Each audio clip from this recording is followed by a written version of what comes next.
ひまわりのように咲き出し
What is happening, everyone? My name is Justin Woodward. I am one of the co-founders of the Mix and Black Voice in Gaming, as well as an advisor on the Humble Black Game Developer Fund. Welcome to another Black Voice in Gaming, where we are going to talk to some creative and talented Black game developers. It's been a minute. We are back. We're going to be doing more of these in 2024. But before we hop into today's showcase, what's happening, Destiny? That was a long, pregnant pause. But... Also, I didn't know you had started, and I look all angry at the start of it because I was trying to figure something out. But hey, everyone, let's get ready to celebrate Black History Month with a very special Black Voices in Gaming showcase. I'm always excited to be part of this showcase because I get to help highlight the talents of some incredible people. My name's Destiny, and I'm the creator of Dames for Games. I'm also a marketing manager at Freedom Games and one of the hosts at Level 1 on their podcast 2XP. Before we jump into the showcase, though, and if this is your first time catching BVIG, let me give you a bit of a background. BVIG was created in June of 2020 during the protests and demonstrations that united us all worldwide. Black Voices in Gaming has gone from a showcase to a nonprofit that helps accelerate the growth of professional game developers. Our mission? To facilitate a space where game studio entrepreneurs can access funding, meet publishers, and connect with mentors to help them succeed. Yeah, for sure. We're a nonprofit. I mean, we've been a nonprofit for the last probably year and a half, and it's been amazing to connect with different folks, but we wouldn't have been able to do that without the help from all of our sponsors and our support. PlayStation, ID at Xbox have been very supportive of this movement. Also Raw Fury, who helped us to get started. We're streaming right now, or I'm recording on a Razer laptop. Also Netflix and our new partner Brass Lion Entertainment. Thank you guys. You guys are super awesome. With that being said, I also want to thank our partner Netflix because we were honored at partnering with them for our first accelerator program called the Experience Excellence Accelerator, where we help to fund 4 Black game developers and their mobile prototypes. The accelerator included curriculum from professional mentors and networking opportunities with the goal of helping to boost professional developers' progress on their games and get them ready for further investment and publishing opportunities. 3 of those developers in the accelerator are joining us today, and we're happy to have built the program with all of our partners, friends, and the developers involved. So yeah, again, thanks to Netflix. Justin, that was great. But We can't forget to thank our wonderful broadcast partners, Twitch Gaming, IGN, GameSpot, and Steam. Speaking of Steam, don't forget to check out the Black Voices in Gaming event page where you can learn more about Black Voices in Gaming titles, buy the available games, or add them to your wish list. Remember, wish lists really help indie devs. If you're looking for other ways to help, you can donate to Black Voices in Gaming's Tiltify. Here's your chance. Grab your phones and snap the QR code on your screen. Any amount helps, and we truly appreciate it. Also, don't forget to check out our merch, BVI shirts and hats and all kinds of goodies. And remember to follow BVIG on Twitter at BVI Gaming and Black Voices of Gaming on YouTube and Instagram. Now that we've shouted out all of our appreciation, it's time to get this show going. Yeah, we're gonna get cracking with our first. We have some amazing guests, by the way, Destiny, and I hope you're gonna have fun because I know I'm excited. I know we're gonna have an amazing time. Our first guest is Salman Shuri from Gisinimo Games, amazing developer. We're gonna spark it off with a little trailer from one of his games, and then get into the interview. Boom.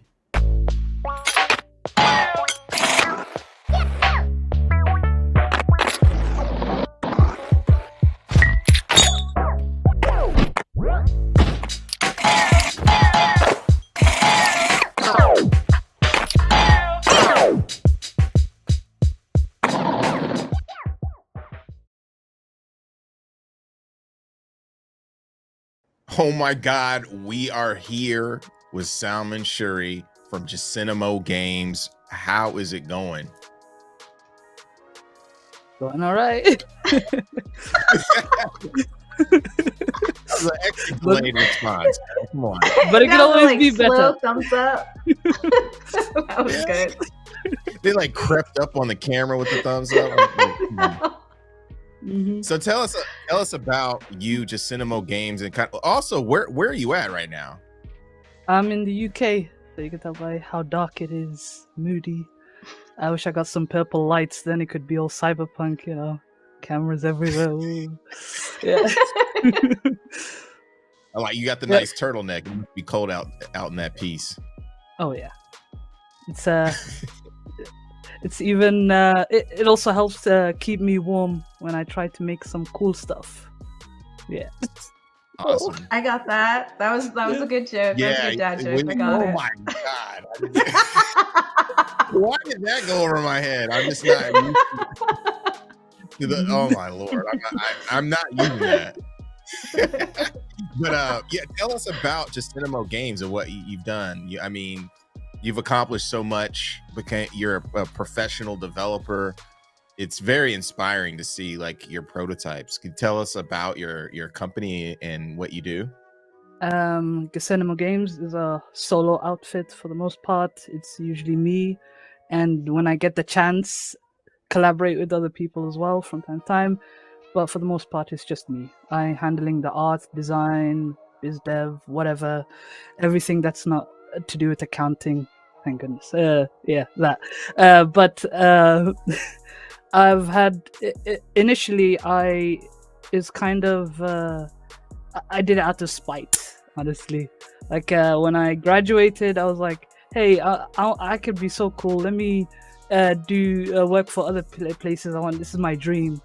And when that chance wasn't offered to me, when I kept getting like no replies or like comments that were like, hey, we don't think you would fit with our studio culture, just based off of a CV, graduated, whatever, it put me off. So just as like a middle finger back of sorts, you had your chance, now it's my turn. I thought, yeah, I tried to go on it on my own, and it's been it's hard to be motivated from just spite. I was motivated by how people reacted to my work, and that spurred me on to do different things, because I initially didn't think I was going to be a game developer. I thought I was going to be a writer, or then my dreams changed. I wanted to be an animator, and then changed again. I wanted to be a writer, and then all of those interests came together with games, and I get to it's fun having the freedom to do different things. One day I could be working on a boxing game that's a spelling bee at the same time, or a game where you're dogs in space that control a spaceship with a single button, or what else crazy idea did I have? Or a guy having a bet with the devil, and you can't use your feet, or a golf ball with a gun for some reason. Yeah, and you can't use your feet. It's a dance off. Oh, yeah. Wait, is that a real game, or did you just come up with that? It's a real game. I got covered by Vice for that game. Oh, it's like a little I wanna demo see prototype that we made for publishers, and we just released it online publicly, not expecting anything to happen. And then we saw like people writing an article on it, and I was like, "Yeah, hey, thank you." That's so cool. The Where did you tagline get was- inspiration from? It's I would say anything that's not to do with games. Usually, the most inspiring things comes from looking at different things or having to deal with my family. I'm the oldest, so I usually have to make sure some things are going right, and that tends to spur a bunch of ideas, and also trying to see if I could capture their interests. If it's not Fortnite, it has to be something. And the spelling bee game came from like, hey, I had to do a jam, and the theme was words, and I thought, what about making a spelling bee game? Because my little brothers I was trying to get them to do practice their spellings and write quickly, and I think it was a success, because while I was working on it, they'd just come by my desk and go, hey, can I play that, please let me play. And if I can get That's awesome. Oh, cute. Yeah, It's like all endearing and stuff. if I can get their interest, I'm doing something right usually. If it isn't, it's like, how do I sort this out? I need to make all the kids want to play for good reasons, not bad reasons. Yeah, not trying. But yeah, whatever. Wait, so when you were just real quick, so when you were doing this out of spite, was it out of college or out of high school? It was out of university. Okay. I tried to strike it on my. I tried to build up my portfolio, but I don't know whether it was my jack of all trades kind of dealing with things that made me not get considered as much, or if it was just because my name was like, oh, sounds ethnic. What? No, that is a thing. So that true. is Yeah. definitely a thing. So, I mean, when did you start your developing company? Like, I know you were like out of spite, but like, how long did it take you to decide, like, right out of university? Was it like a year or two? Like, when did you actually start it? 2 years, actually.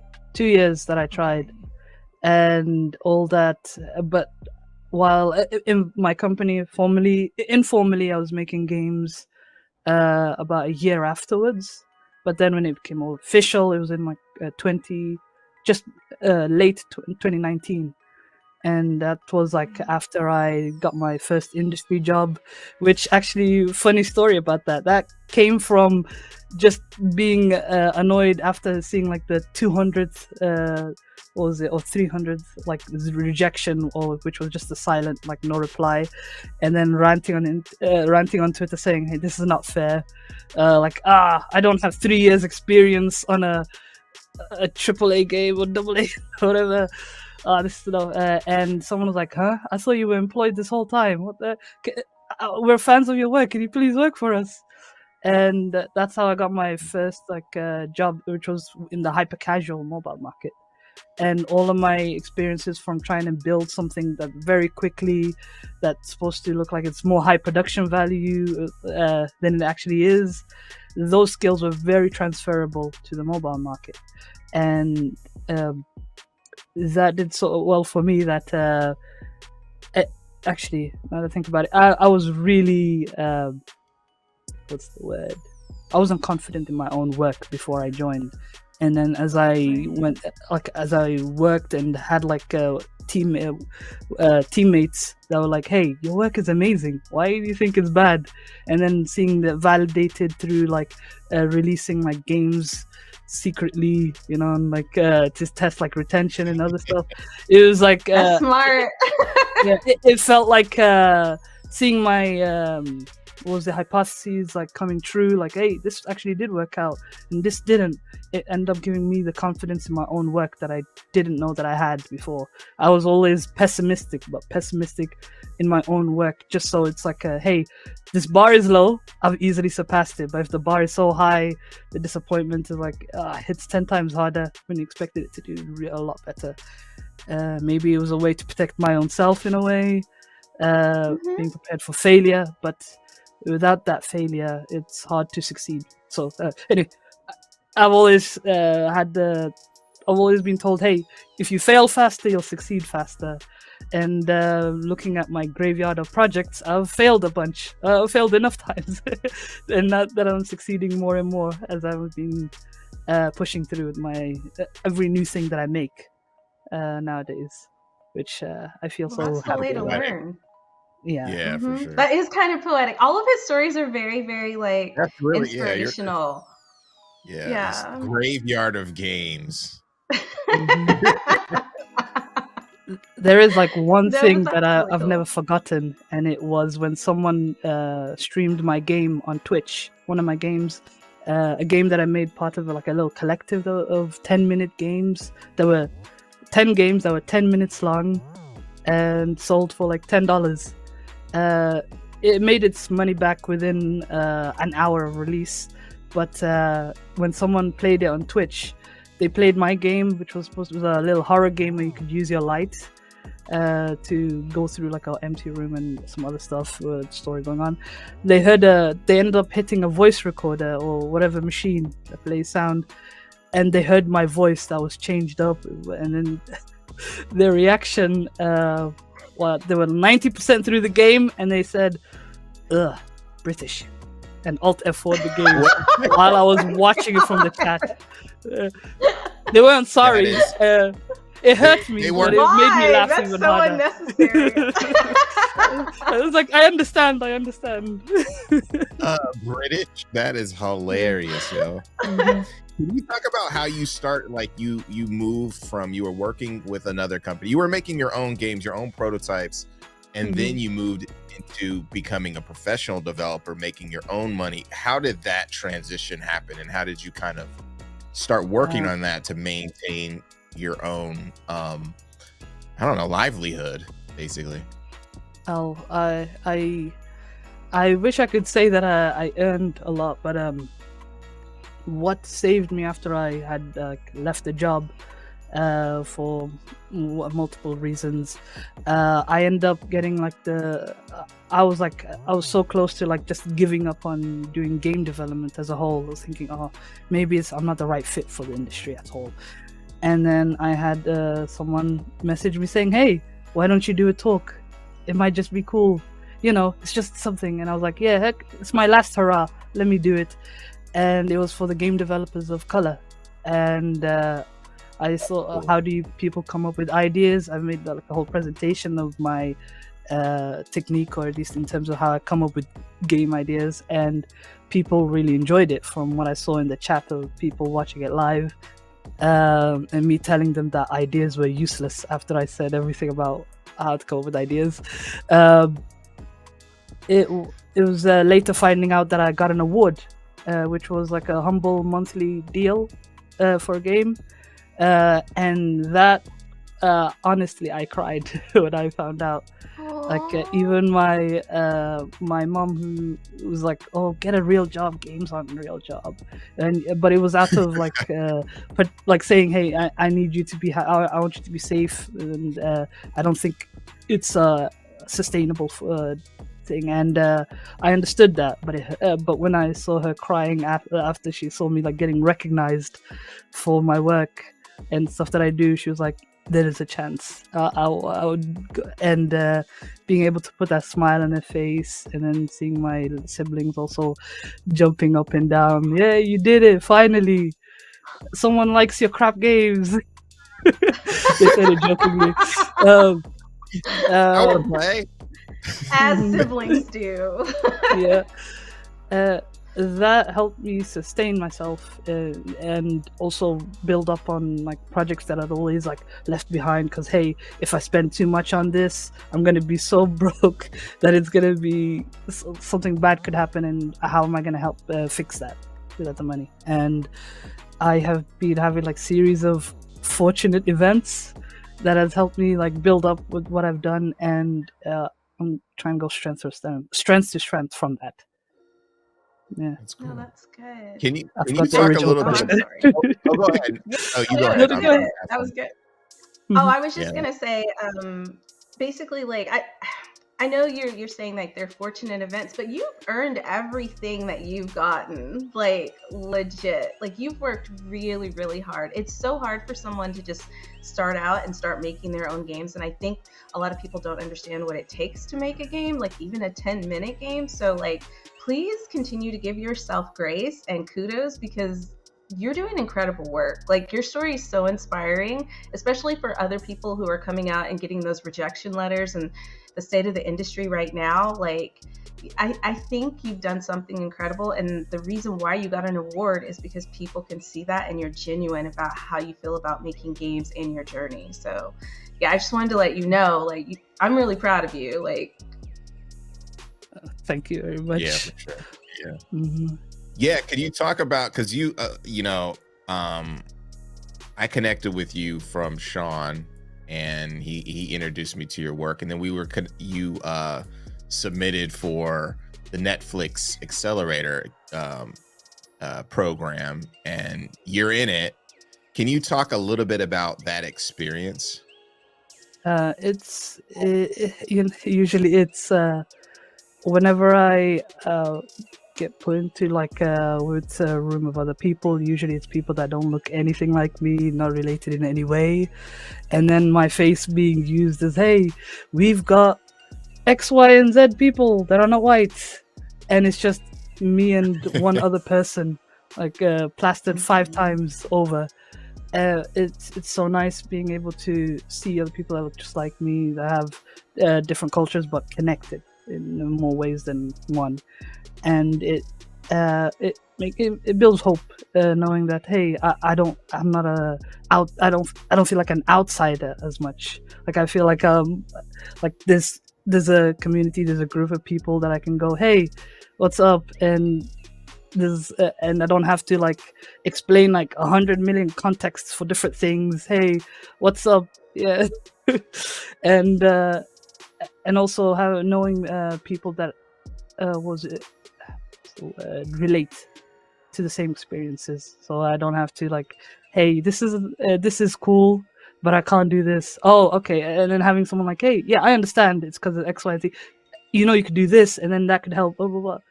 And that stuff is so heartwarming, especially when I get access to someone like you, where I could go, hey, is there opportunities that exist like here and there? You could be like, yeah, this one. You get like a whole flashcard of things. Well, I guess. Yeah. Like I They know. always have fun card. Yeah. he does carry some in his back pocket. Oh, Rolodex. Yeah, you know what I mean? Mhm. Oh, that's great. Inclusion and diversity is so important, and seeing people who look like you in the gaming space is really important, which is why Black Voices in Gaming is so important. And like, also want to give Justin his flowers, and Alfonso, and everybody who's been working to make this happen, So like, I don't know. It's great to be a part of this, because I think a lot of people still don't realize how hard it is for us to be in an industry that just doesn't have a lot of our faces in it.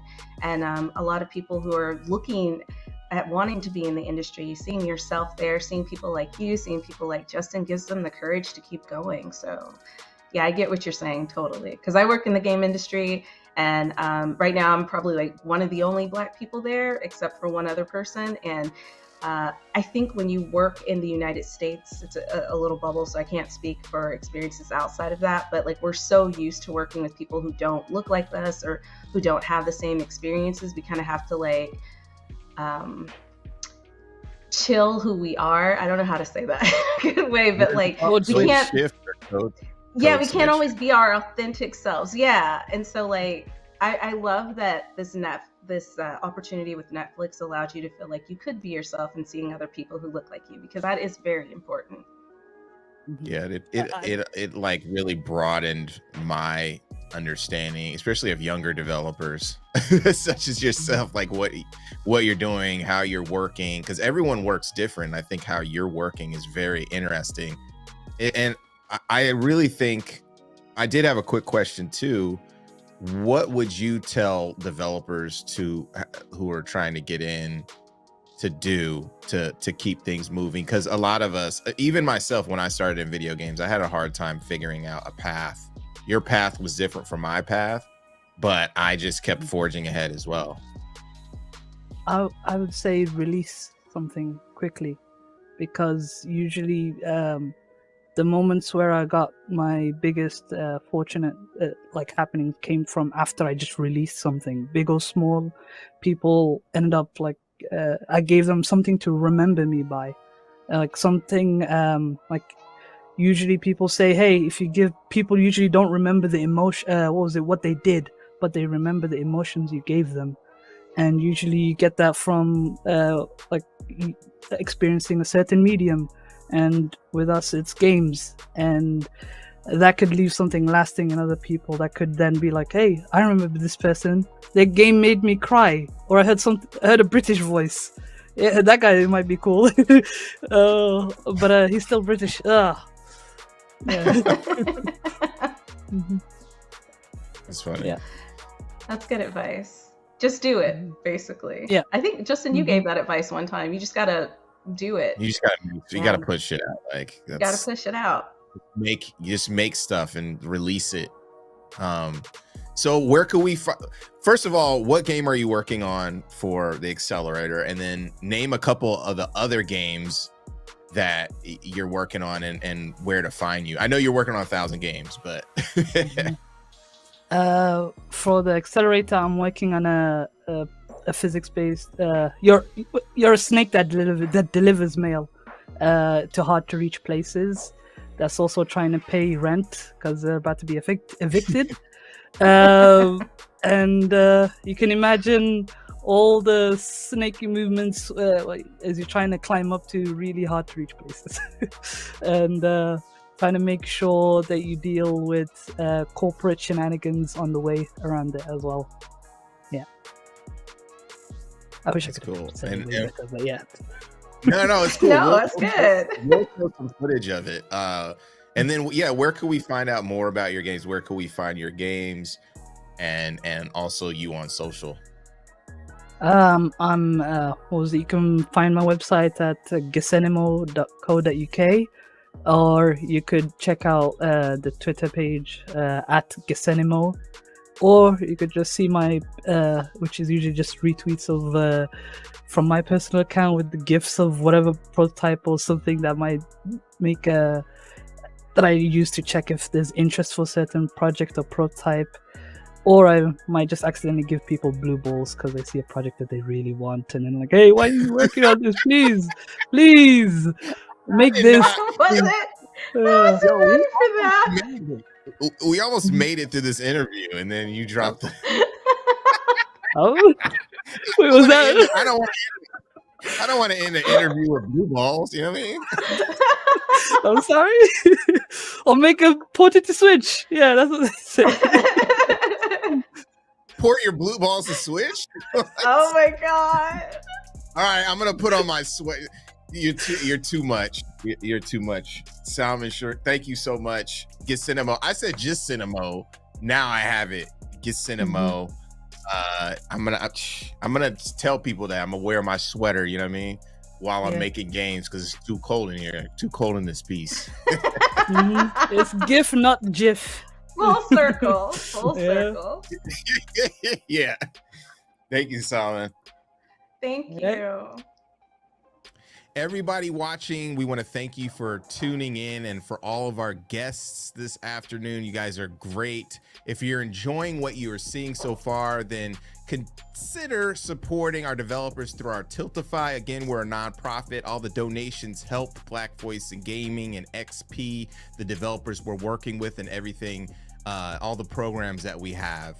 While you're at it, also take a look at our Steam page to wish list the titles on today's show and so much more. All of the Black Voice in Gaming cohorts games are on the Black Voice in Gaming Steam page, so definitely check them out. It helps the developers tremendously. Awesome. And Justin's right. Make sure that you wish list. Even if you don't want to buy it yet, make sure you wish list. But I also wanted to announce something super exciting. The Dames for Games Showcase will be having our 3rd annual showcase March 6th.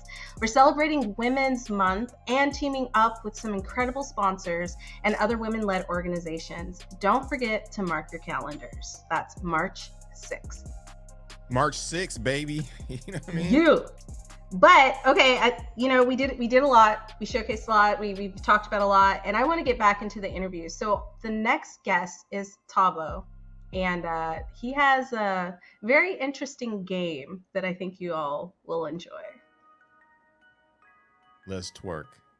Bootylicious. Let's go. Let me see you shake it. Let me see you throw it. Let me see you bust it.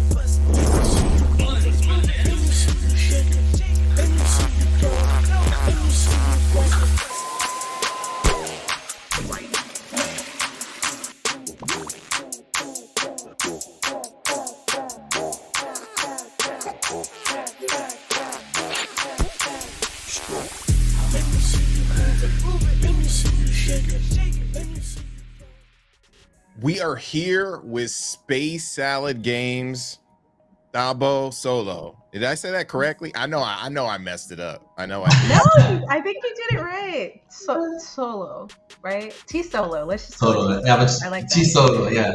Yeah. That's T Solo. busting freestyles. Dropping bars. Dropping bars. Now. It's spitting bars, you know what I mean? You don't just I thought it was dropping bars too. You can't say dropping bars? No, that sounds like something that's happening in a toilet, you know what I mean? Oh my god, no it doesn't. Anyway, let's move on because the last interview got a little bit crazy. But yeah, tell us about you, your team, Space Salad Games, kind of what's been going on. Okay, thank you so much, ICJ and Destiny, for having me tonight. Or I don't know what time it is for you guys, but it's late at night for us. So I'm Tabo Solo from Space Salad Studios, and we're based in Johannesburg, South Africa. I was telling the guys earlier, this is the hottest country right now, for obvious reasons. Yeah, a lot of good reasons. But yeah, hopefully we're the next hottest thing to come out of the country, the continent actually. So we are an independent gaming studio based in Johannesburg, South Africa. We are a multi-award winning gaming studio that specializes in gamification and turning social commentary into fun and educational games for the whole family. And we've been around since 2019 and going strong. That's dope. That's cool. Can you tell us about like how Hot Buns is an educational game for the whole I never thought you'd ask. Because you got yeah. Hot Buns. And yeah, I don't know. I'd let my kids play it. I don't have kids though, but I would let them if I had kids. I would definitely let them play. Just based Hot on the Buns. name alone. Just based on the name with the alone, Z you like too, yeah. You know what I mean? Yeah, with the Z. Yeah, so I'm glad that you asked because we get asked that question a lot, eh? So what I usually do is to answer the question, I'd ask, well, what's like the first thing that comes to mind when I ask you about what is the origins of twerking or what is twerking? Oh, just in twerking? Oh, you're asking us what twerking is? Yeah. You know, teaches you how to twerk. You know, we're also black. We need to pull someone else in here for you to ask that question. You wanted to Wait, let me ask Destiny, because I've asked you before. Let me ask Destiny. What's the first thing that comes to your mind when you think of twerking? Like, what's the You better not Oh. twerk, what do you Destiny. associate? I'm not. I think of like clubs, girls in clubs, Megan Thee Stallion, things like that. Yeah. No, Megan Thee scientifically, Scientifically, booty popping. the gyration of hips when The the gyration of your hip the that makes body the lowers muscles in and your the cheek gluteus clap. Yeah. You know maximus. what I mean? The cheeks clap. That wasn't Okay. scientific. That's mad. When the glutamus minimus meet the glutamus maximus and the Produce flex the part clapping. clizap, you know what I motion. mean? Yeah. Yeah, and this interview is next level, guys. Wow, thank you. I should have prepared better. But yeah, thank you for your answer, guys. And that's usually the thing that comes up. So what we decided to do was we actually were making this game from a game jam, and we were like, twerking. Like, what's the whole fuss? You know, why is it so popular? Why do people like twerking so much? And we did our history, asking ourselves, where does it come from? Where does it originate from? And we came up across a couple of articles that speaks about it. It originates from West Africa, and it's a cultural dance, you know, praise and worship dance that has been practiced for centuries, you know. And we were like, damn, this is like something that people are missing out on, you know, like because of Western culture and like how the twerking phenomenon is known for. People associated with that, you know, like they sexualize it, but this is actually like a spiritual dance, you know, like praise of worship, you know. It's you find in some countries they even perform it at like funerals to celebrate the deceased, you know, like even in like some parts of Africa, like in South Africa, we have the Tsonga people when they dance with the Shemelani. That's almost similar to twerking. It's the whole hip movement and the dancing, the gyrating, you know what I'm saying? And there's like different tribes that practice it. So we wanted to explain that side of twerking. That's why it's like based off of the origins of twerking to people where they play. So how we've done it, our approach was to create a new world called Batopia, and we created like a whole civilization of Batopians. And in this world, it's like similar to our planet, so it's like a parallel universe. Just like how you rank high in society if you're like a doctor or lawyer. I don't know if that's still a thing now, but like that's how it is in Batopia. Like if you have a big butt and you can twerk, you rank high in society. And for the other guys that if you have a big butt, I'm not trying to be funny. I just want to make sure I heard you right. If you're the bigger the butt, the higher in society you are. Yeah, because you can twerk. You can, yeah. Okay. I'm just making it clear. Yeah, definitely. That's the way it is in the United States too. You know that, right? So like that's like the bigger like the hot butt. girl the bigger, summer. Yeah, you have the status if your butt is big. You know out what? here. You're actually right. That's why people are getting these like BBLs and these really dangerous cosmetic surgeries because Cement butt injections and stuff. Anyway, that's crazy. Keep going. But keep going. Sorry. Yeah. We have a hashtag of our own, Hot Bun Summer. You know that derives from that hashtag. But yeah, so you rank high in society because, you know, in Hot Batopia, it's highly revered. It's like a praise and worship. You like one of those people everyone looks up to, wants to be in society. And then, just like in our world as well, there's outlines. You know, that you can be like creative, you can be an athlete, you can, you know, be an artist or a game designer. You know, so in Batopia, there's they call it the Booty Olympics that happen like every year, and this is where the normal butts can participate and rise up above, and become something in this society and be respected and also earn money so that they can eventually get a BBL if that's something that they want. Wait, you can get a BBL in the game? Yeah, you can because you get money like coins, and then you can like dress up your character, you know, get skins that that kind of like, this is wild. I'm trying not to laugh, but it's just like some of the concepts of it are really funny. But like that's oh my god, when is this game coming out? It's actually out right now. You can get it on Steam. And Gotta get yeah. It's Yeah, funny, you can like check it out. the game's really cool. The characters are like actual, butts, so it's funny. It's very comical. Yeah, we had to watch hours and hours of twerk videos and studying the different butt types from like. Okay, I don't want to go into too much details, but No, that's cool. no, Yeah. that's Really cool. interesting, like what you're saying about just twerking in general is different, right? Because it's not it's not sexual. It's not like dropping it like crazy, right? Because when you said like having somebody twerking at your funeral, I would not. I'd be angry if at Big Mama's funeral there was. Aunt Janice was twerking, you know what I mean? I'm like, Yeah. no, but I think that when just you put shows the the context- gap in the cultural difference between, African Americans and then like the motherland, right? There's just so much we don't Yeah. know that we take from there, you know what I'm saying? Or so much that's like within our culture that we didn't realize. So I think it's really cool that you were able to make a game like this. Of course, there's like going to be comedic moments, and even explaining a game like this is like gonna be comedic. So no disrespect. I think it's really cool because I think it's gonna grab people's attention. Like butts grab people's attention. So, but I'm glad that you add educational. Like they do. Like Yeah, he sit there. Like, He watched hours. well, not the butts, but yeah. Yeah.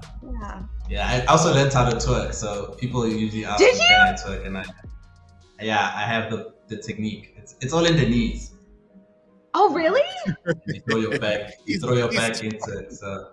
No, I mean like I had to, not everybody can twerk. That's really interesting. If you've ever seen like some of the African tribes dancing, like there's a lot of like popping and locking with what they do with their bodies. It's really fascinating. Yeah, the skills. I won't lie. Like I respect people that twerk for a living now after learning the art form. Like it's not for the faint. I can't make my cheeks clap though, but I can.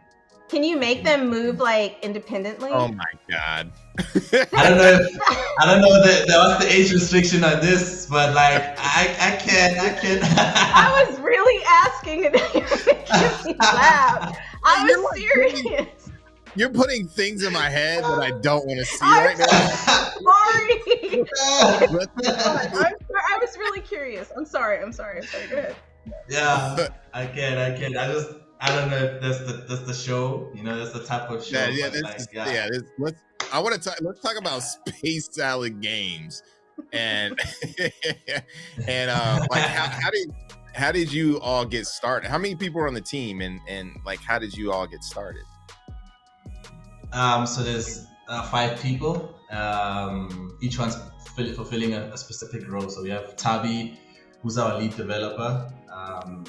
He's like a coding ninja. He studied in the States and he came back just to show us what he got. We got Wandile, who's our sound designer and also our psychologist. He's a qualified psychologist, so he's the guy that helps us keep our minds together through hardships and everything else. I think he's one of the key players in like putting the team together. We have Minentle, we call him a document god. He was born with an Excel sheet. He handles all of our bookkeeping, our admin, like he's a ninja with that type of stuff. He also does our tests and our sound effects. And then we have Neo, who is our 2D artist. So all of the illustrations, all of the art that you see in our games is probably done by him.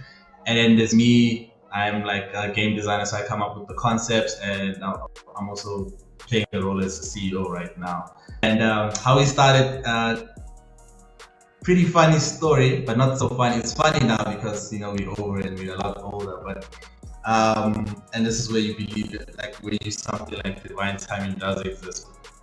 When we started out, we were part of an enterprise development program, and they were looking for the next big gaming studio, specifically black, because at the time there was literally like 1 or 2 black developers in the country. I don't know about the continent, but they were looking for the next big thing, and they were looking for like the biggest studios in Africa. Like in Africa, Honestly, in your country, there were only like 2 big. Yeah. Not even studios, these are individuals. Because when you're in South Africa, yeah, like 1 or 2 big names. I'm not counting like students. I'm talking about like people that are practicing, you know, that are like doing the work. Yeah, but it's changed. That's growing, you know, which is, and then yeah. So they were looking. This big telecommunications company called us in, and they were like, "Yo, this is the plan. We don't know how to do this, but we're gonna bring in different creators from different industries, young, vibrant." Energy. We're gonna come put you guys together, and then we're gonna get you incubated so that you can eventually build a studio. So when we started out, there was like 11 of us. Those guys from film, those guys from like psychology, sound, just all different creative spaces, and also like professional spaces themselves. And then yeah, it was hell. I won't lie. Like the pressure was high. We had to learn and also produce work, you know, like, and there was a lot of funding put in there, and it was like, there was a high pressure situation, like to a point where even Tavi, our developer, he was in ICU because of like so much pressure, and like he got COVID. Yeah, it was like, it was hardcore. But out of the 11, the team got smaller, but the vision got clearer, and then the other members left, and they did their own thing, and we stuck together. And we were like, okay, let's start from the beginning, because there was so much happening. There was a lot of conflict. There was a lot of pressure, you know, and, you know, diamonds are formed in high pressure situations. And that's what we like to call ourselves. And we started focusing on products. And like, okay, like, how do we work together? How do we build a studio? Let's start with the games. Let's see if we can work together and make a game. And we started prototyping. We started entering a lot of game jams, which we won. We started participating in like international game jams as well, which we also won. Started to make our own games. So we started refining the craft, and then from there on we started learning the business element. How do we then sustain ourselves, you know, because it's like now we look serious, we have to be professionals. And then we got to a point where, yeah, like we've been winning so many awards, but we didn't even have a game out. Like there was a time like this last year, we were like top 5 best studios to come out of the continent, and we're even like competing with like some of the well-established studios, and we were winning, you know, going head to head with them, and we didn't even have a game out. So we were like, hey, we have to like really be serious and like have a game out and start like learning the whole art from ground up marketing and stuff like that. And that's essentially how we started and where we are right now. What are some of the other? Yes, that's such an interesting. I mean, when you were describing everybody, it was sounding like Wu-Tang, you know. Oh wow, you talking up the W, you know. I was like, you were like, you can call us that. That's how we call out. Yeah. That's how we call ourselves, like the next hip hop and gaming, you know, because we're creating a culture, and you can even see with like the studios that are coming up after us, you know, they're becoming like there's some influence that, you know, you can see from us, you know, like from the skits that we made, or from like the names, or like the kind of games that we also create. So it's actually quite good that like we are doing the work and people are seeing it and they like it. That's cool. So what other stuff that you guys have that's heating up? Does your team work on multiple games at once? Multiple concepts, or are you just, because I know you're working on that, and you're also in the accelerator, the Netflix experience accelerator, which is awesome too. But yeah, what else do you have cooking? So we have like 8 games in total, but like Hot Buns is the most finished product. So we do create, like, it depends on the situation, how much inspiration that we have, and also how much time as well. And because we're independent studio, sometimes we have to like juggle between different projects depending on like where we're getting money or funding. And again, inspiration is always social issues, and we try to like turn them into like fun games. We always like say we want to take broccoli and put the cheese on.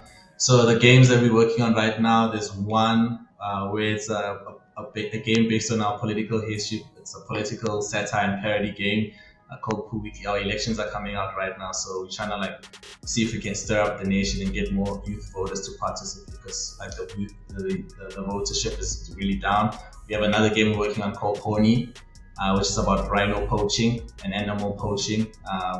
That's also something that we're working on right now. But in the future, we're trying to like revisit some of the games in our backlog. So we have one game about a zombie apocalypse. It's called UZG, Untitled Zombie Game. And you can play as a zombie or the survivors. And the zombies are like cool guys that want the human beings to come join them because it's so nice on the other side. But the human beings don't know because they're like scared of these guys.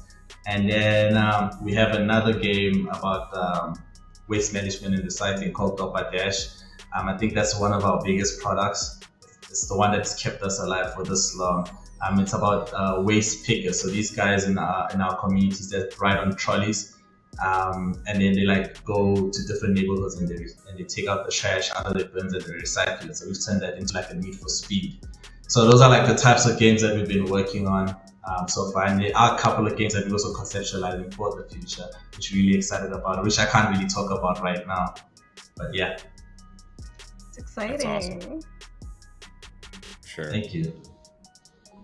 Yeah. So, finishing things up.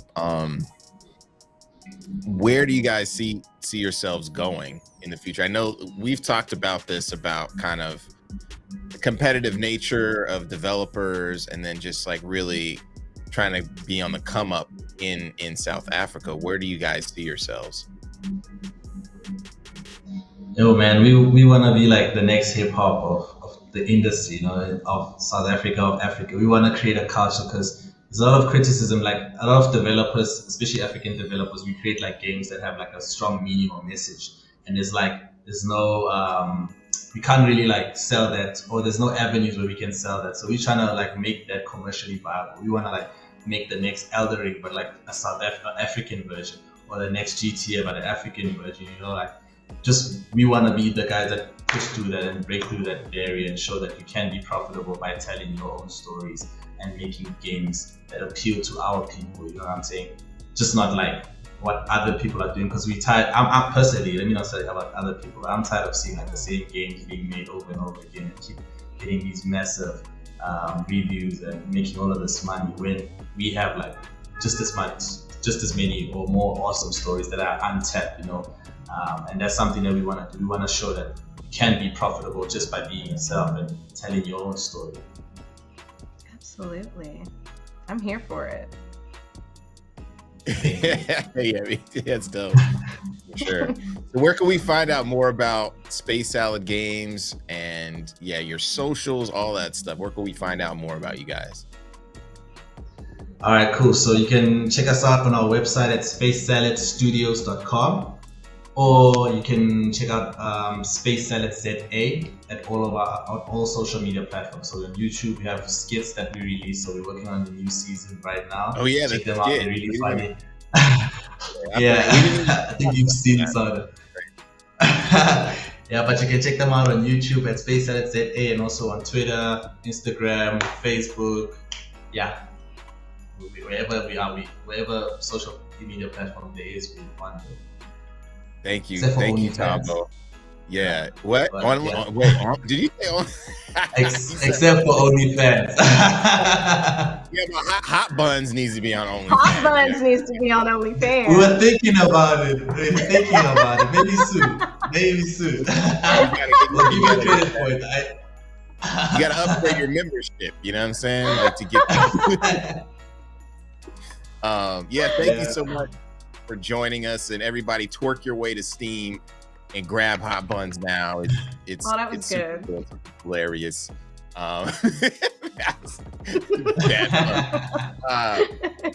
We'll see you later. Thank you so much. Pleasure meeting you. Thank you guys.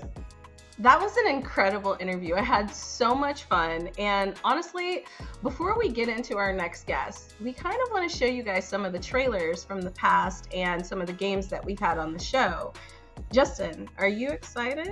I know we've already seen these trailers before, but every time I see them, I get super excited. I do. Why? Like the music always you grabs me. question? You're questioning What's wrong with me. I just want to know. I just Come want to on, know. of course I'm excited. I was born excited, man. We came into this whole session just Energy at pumping. the peak of, yeah, exactly. Like, I'm pumped for all these new trailers. Yeah, we got new trailers. We got some old trailers. Also, we got to shout out, you know, Steam and Valve for working with us on this. You know, wish list the games, but check the trailers out. Twerk it out.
Visit base, isometric, Ronald Garden, shooter.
Starlight on cruise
All right, we are joined here with the amazing Ryan Huggins, weathered sweater.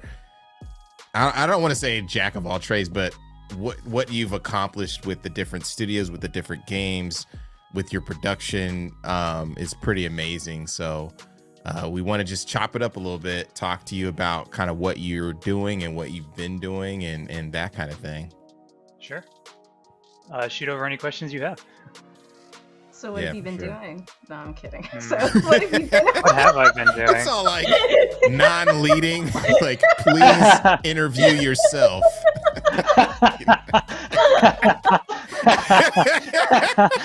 Destiny's camera just immediately turns off. It's ridiculous. Come on. Come on, Okay, Destiny. I'm sorry. I'm here. So can you tell us a little bit more about yourself, what you're doing in the industry, and kind of like what you're working on right now? Sure. So, what am I doing in this industry? Staying afloat for the most part at the moment. But yeah, I guess let's see. I started, I don't know, so long ago at this point. It feels like forever. But I started with like RPG Maker. It's amazing that games are still coming out with RPG Maker even now. A couple of great Black games are even coming through. But from there, I went to Game Maker, and then I switched over to Unity, unfortunately, in like 2013, 2014. I've mostly, from the beginning, I've been noticing this lately. I've been making games that are mostly about capitalism and about whether or not it's good or bad, or making statements about them. Like, if you go through basically any game that I've worked on, any story that I've written, it always boils down to something thematically relevant to capitalism. And I think tying that to the state of our industry right now is pretty relevant, with all of the layoffs and whatnot. So I'm probably planning to lean more into that direction. Like, I've been watching a lot of JRPG retrospectives lately, so that's something I'm looking into doing soon, something RPG adjacent, heavily storytelling. I'm also working on a survival, like turn-based survival game at the moment, unannounced. And recently I just released Skater Gator 3D on a PC and Xbox, and that game is surprisingly about a skateboarding gator taking the fight to capitalists. I was like, what? No, okay. wait, he's taking the fight to cap. I didn't even know the game is really fun, so everybody has to check it out. I didn't know that was the backstory. Yeah, it's like, I made a simple 3D platformer with my team, and we're like, oh, well, what's the story?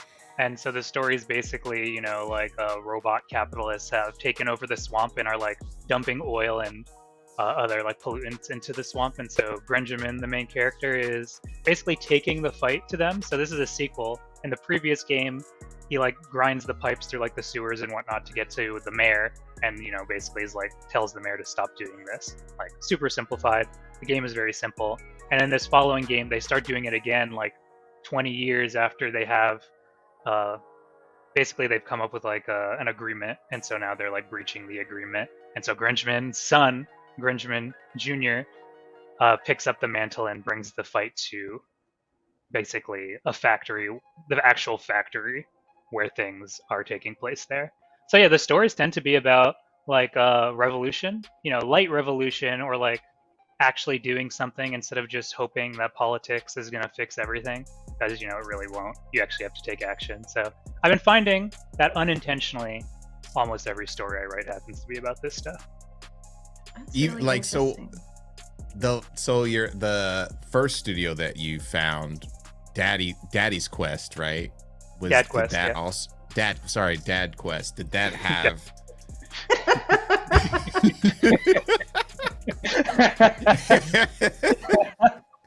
I call my dad Daddy. That's why I messed it up. You know what I mean? I just find that hilarious.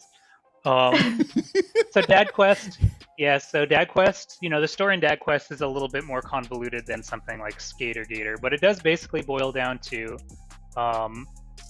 a corrupt CEO has created this world where people, like men, women, whatever, can become dads through something called the dad spirit, and then they gain children, And you know, the story is pretty convoluted. It's a comedy, so there's like a lot of like weird stuff going on in that game. But yeah, it does boil down to a world ruined by capitalism, if you really look at it. And then prior to that, I didn't directly work on this game. I was more of a producer, but we made Diaries of a Spaceport Janitor, which is a game where you play as a spaceport janitor and you basically pick up trash and like for the whole game, and that's it. You like go around, pick up trash, engage with this spaceport, ultimately engaging with people who I guess can have who just pass through while you're kind of stuck here, like not really a protagonist or anything.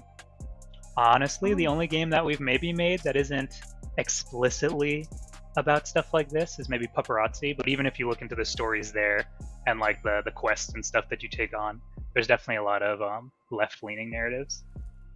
I was about to ask that, but then it kind of has that whole Kardashian, I don't know, that whole theme about running after stars, but instead exactly, right? That whole yeah. There's a funny story about that where like, because I'm not lead dev on that game either, but I was like a UI implementer, and obviously I'm a co-creative director over at Sunday Month. But we did have a big discussion about whether or not we wanted to add, for lack of a better word, like, I guess, some really deep meaning to the story of Paparazzi. You know, it was coming out around the pandemic era, and the studio at the time was going through a lot of questions about, like, what do we want to say? Like, what is it as a studio? What do we want to say with the works that we're making, like, collectively? And there was a point when we were asking ourselves if we were going to, in the story, juxtapose, paparazzi,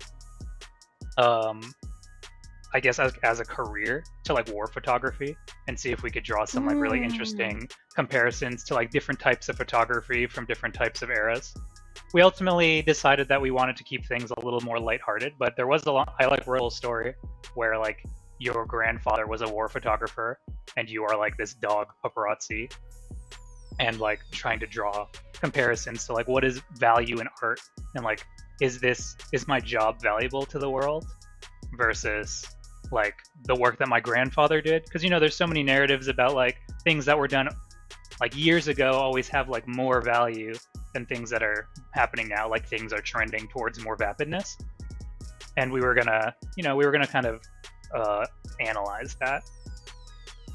It seemed like at the time, given COVID and whatnot, it could have been pretty heavy, so we decided not to lean in that direction. But there's like little pockets of those types of stories being told through the characters, like specifically in Paparazzi. But you can see that we probably chose the right direction for Pup with like our like 98% positive reviews. People just being like, God, yes, a game where I can just take photos of dogs. And then instead of like, you know, flashing back to like war photography World War imagery. II, yeah. Yes. Yeah. People needed to be uplifted during that time, so for sure. So but that's the kind of stuff that I find myself drawn to lately, and have always been, but sometimes. Yeah, I was gonna ask, like, have you always been drawn to those kind of stories and that narrative? Like, when you decided to get into game design, was that something that you really wanted to use the platform for, is to tell these kinds of stories and like focus on these topics?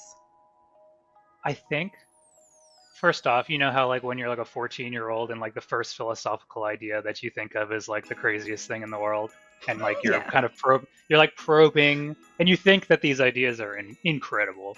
So like one of the first stories I wrote, and this is like a deep pull, very awkward, but I was raised not like super religious. I'm not religious now, but I remember tying morality to religion like around 12 through 14. And I know a lot of people still kind of do. But I wrote a story, I was playing Halo, and I think Halo inspired me to write a story about a world where like, what if the aliens showed up? And again, I was young, not a great writer, but the aliens show up and they're like, bro, I'm God. And the idea here was that by interfacing with like a non-metaphysical God, like realizing that God is like in the material realm and like a real thing, would sort of challenge the religions of the time to ask themselves like, what have we been looking towards? So basically, religion in some pockets of the world like just disappears, and like the world diverts to like Darwinism was my approach back. back I think back that's then. actually a thing with like the Anunnaki and that like a bunch Oh. of that philosophical stuff. And yeah, that's a whole nother story. But anyways, I get what you're saying. Like, that would be wild. Wait, what's I would actually Anunnaki? the Anunnaki are supposedly the beings that created humans. Like, Oh. there's a whole thing about it, and like I don't want to waste time talking about I mean, You it. brought these it up. things are You can't- amazing, right? Like these are awesome. Well, Tossing in Anunnaki. Just tossing it out there, being like, "Oh, actually, no, never mind." Well, Like, These it's like actually- deep philosophical, like it has to do with like the text and the Sumerians and basically how like their like the world starting theories and myths all stem from these myths from like the Anunnaki. And basically the Anunnaki came to this planet because their Earth was, or whatever their planet was dying. Yeah. Because the core inside of it was cooling off. And so they needed a way to basically, and it's something that we do today, but they wanted to put particles into the atmosphere to kind of like make a greenhouse effect, right? They didn't have the resources, so they came to Earth and they used gold. But in order to actually have these creatures like mining gold, there was like a huge revolt with their own people, and so they created humans. And actually, humans started off as a slave race to the Anunnaki. It's a whole thing. Like, I didn't explain it very well because I was trying to. thanks for the cliff Sorry about notes. I thought Yeah, no, that's I thought you were gonna go on another 5 minutes. No, I was sure, Tracy but to it's cut. really interesting. Yes, It's sounds really interesting. interesting. But to answer your question though, like those are like the first stories I wrote. The next story I wrote was less capitalist, but it was about like, degenerative disease and stuff. So I generally have historically, I guess, been interested in writing stories with like a lot of, I guess, I don't like to say like they have meaning. It's like, all stories kind of have their own meaning, themes and whatnot. But I've always been drawn to things that are very worldly and like, I guess, political. But I don't like telling those stories in a like very political way, right? Like I look at like Game of Thrones and stuff, and like these are like very political stories, like about governments and people and rulers and stuff. But I don't generally like telling stories that way. But I like the themes of my stories to be very political and like relevant to the time. That's really interesting. Even- I mean, Even Skater Gator. yeah, I didn't know that one. I thought it was Very like extra environmentalist, lighthearted, but though, now I'm right? Yeah, like, exactly. I'm sad. But I think that's the thing. Pollution's Like destroying us. Yeah. Yeah, it is. I just like it when people can like. I do like it when people can like look at your game and be like, okay, maybe if I dig deeper, I find these things. But I don't necessarily want to like beat people over the head with it. Though, Well, no, Yeah, you're for like sure. skateboarding while you're finding these things out, so it's kind of cool. But as soon as Yeah. Do you know the mention game? that, Go ahead. Oh. Sorry, Justin. I was gonna say, do you know the game Awesome Possum? no, not off the top of my head. Now let me explain it to I'm looking it up right now. You're terrible. you. 5 more minutes on the clock, Tracy. We are going to I'm gonna explain this Genesis game called Awesome Possum, which is a Sonic clone that Okay. you roll down hills and you pick up recyclables.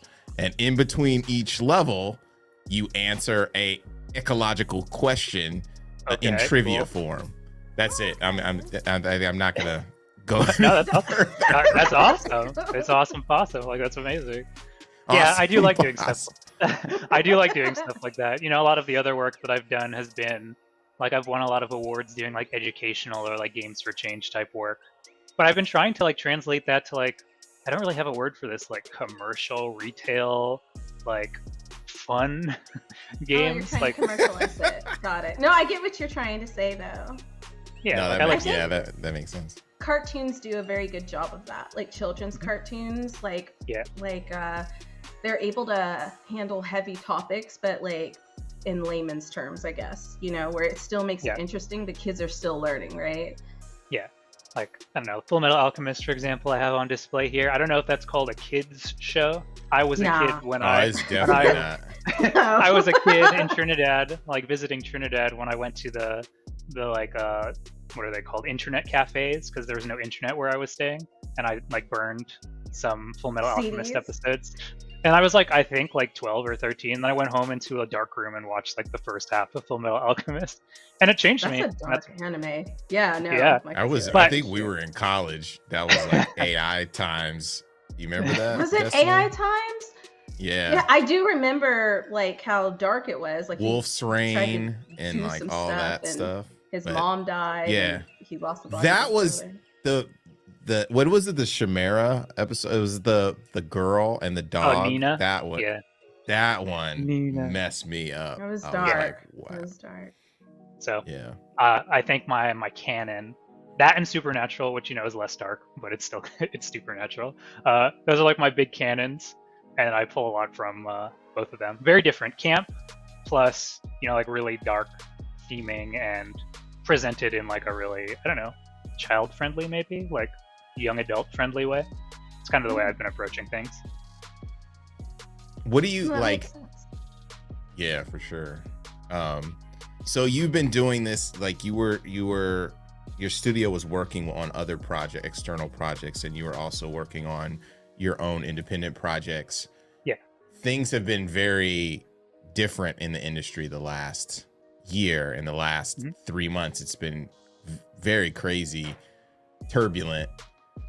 What is your take? Because you have these through lines of capitalism and that type of thing. What is your take on what is happening in the industry? Well, I would definitely say a big through line is just aggressive overinvestment in things. Like, I think we can all see, like, we're just spending a lot of money. I struggle. Like, I know that there's people making these decisions, right? And so they're in rooms, they're talking to each other. Some of them are here just for the money, some of here like actually trying to make good change. But I think at the end of the day, I still struggle to see how, a bunch of really individually smart people were like, oh yeah, things are going to be the same for the next, like 5 to 10 years. And so we'll make these decisions now. So I do struggle to see that. But at the same time, I do also reflect on the last 20, 30 years and see that it is a cycle. The question about the cycle, because this does keep happening every so often, like, are the cycles contracting, and is it going to reach, like, for lack of a better word, like some kind of singularity where it doesn't, recover? I don't know if that's where we are now, and I'm not really an analyst when it comes to these things. I tend to think of them more like from like maybe like a storytelling POV, but I just think that capitalism, it's like it's all about profits, and if you can draw those profits out, the people have no choice, frankly, but to do it. So, I mean, I'm sure I have more revolutionary things that I could talk about regarding this, but as far as like just a regular analysis of like this, I do think it's just a lot of people, for some reason, made a decision based on the next 6 months to a year, as opposed to like looking at the next 10 years. Like COVID is like everyone's playing video games. It's like you saw them start playing video games during COVID.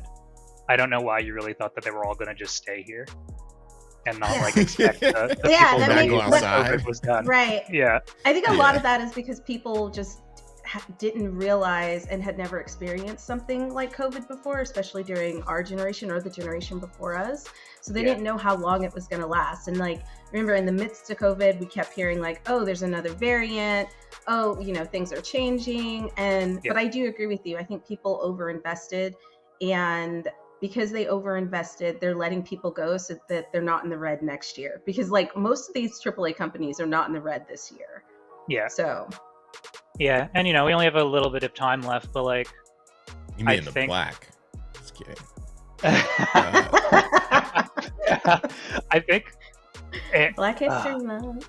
right, Black History Month. I think it's capitalism, you can look at it in like the functional system of capitalism leads to like, okay, we need to make profits. But the system that we created, where everything happens on these like 6-month, 4-month timelines, I think that's like definitely one of the big issues. Is like we just don't have enough time for things to happen before we have to show that you've made a bunch of money. Like maybe and they have to make those decisions. They're in a bubble sometimes, and they have to make the decision 6 months to a year out. So they're making the decision now. It has to go up the chain. They're like, okay, and it's like a slow moving ship, right? Like, it's like write it, and they don't care. Like if they're trying to please all these other people, so they're like, I just gotta do my job. You know what I mean? And then boom, and it's rough. Shit because happens, we're not going to be able like to completely change the system immediately. So I like, in my stories I'm like, okay, revolution, blah blah blah, and in real life I'd like to see those things happen as well. But I do believe that in the real world it's more likely that things are going to be taking slower changes. And one of the changes that I think would probably be most effective would probably be just figuring out for businesses to lengthen the decision-making process across like maybe a year or two instead of a quarter, like making things happen like 1 or 2 quarters. I think that could really reduce the amount of damage. I agree. That's really interesting. Like I like that analysis is good. I think people need to hear that because the immediate assumption is these are evil corporations that are trying to, destroy the industry, when really it's people making these decisions, and it's a little bit more intricate, even if they are not the best decisions, so it's good to, I mean, we have oil, we have that. big oil and like the truly evil corporations, and then you have people making video games, and I think that those are like just completely different groups of people. Yeah, for sure. So pick up Skater Gator 3D to like rid the world of the evil corporation. Evil corporation. Save the environment. Yeah. But thank you so much, Ryan, for joining us. Where can we find you and the stuff that you're working on? Well, you can always find me on Twitter. I'm the Ryan Huggins there. I'm trying to figure out some other places to go though. And of course you can check out my website. LinkedIn maybe, I don't know. Like weatheredsweater.com. Like that's where I'm gonna be. Justin thinks LinkedIn is popping, so you should LinkedIn is the next MySpace. I literally was on LinkedIn earlier, and I was like watching like a video about like physics, and I'm like, bro, I'm on LinkedIn. Like, why am I watching clickbait physics images? LinkedIn is popping. I'm seeing executives' dogs running around. I'm like, what is going on? It is like literally that. It is Instagram right now. That's what LinkedIn to me feels like. Long form Twitter posts. Long form. You know what I mean? Instagram. It's like what Facebook kind of used to be. But anyway, it is though. For real. For sure. Okay. Well, but on that note. Okay. On that note. Thanks, Ryan. No problem. All right. Nice meeting you. Those were some dope games from our cohort, and it was great to connect with all these developers. If you missed any of the games from this event, make sure to check out our website at blackvoiceandgaming.org. Also on Twitter /X BVI Gaming, everywhere else Black Voice and Gaming. Go to our website to purchase merch. All of the proceeds there go to the developers that we're working with, as well as operations. Also, check out the Tiltify. Here's the QR code. Snap it, donate, helps us out, helps the devs out so much. And then let's get on to some more interviews.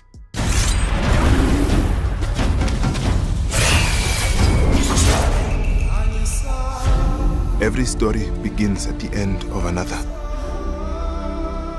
Each story carries with it the echoes of those that came before. My Baba, my father, your story was snatched away too soon. My name is Zhao, a shaman of Kenzera.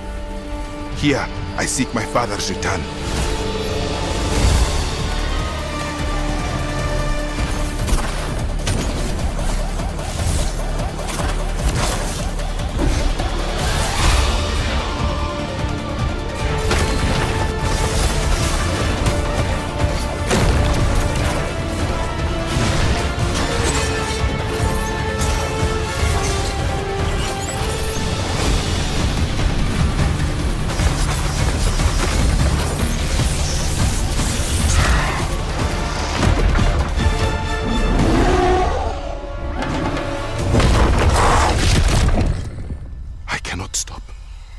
will not stop. Kalunga, god of death, hear my plea. Kalunga, god of death, come to me. Show me you are ready.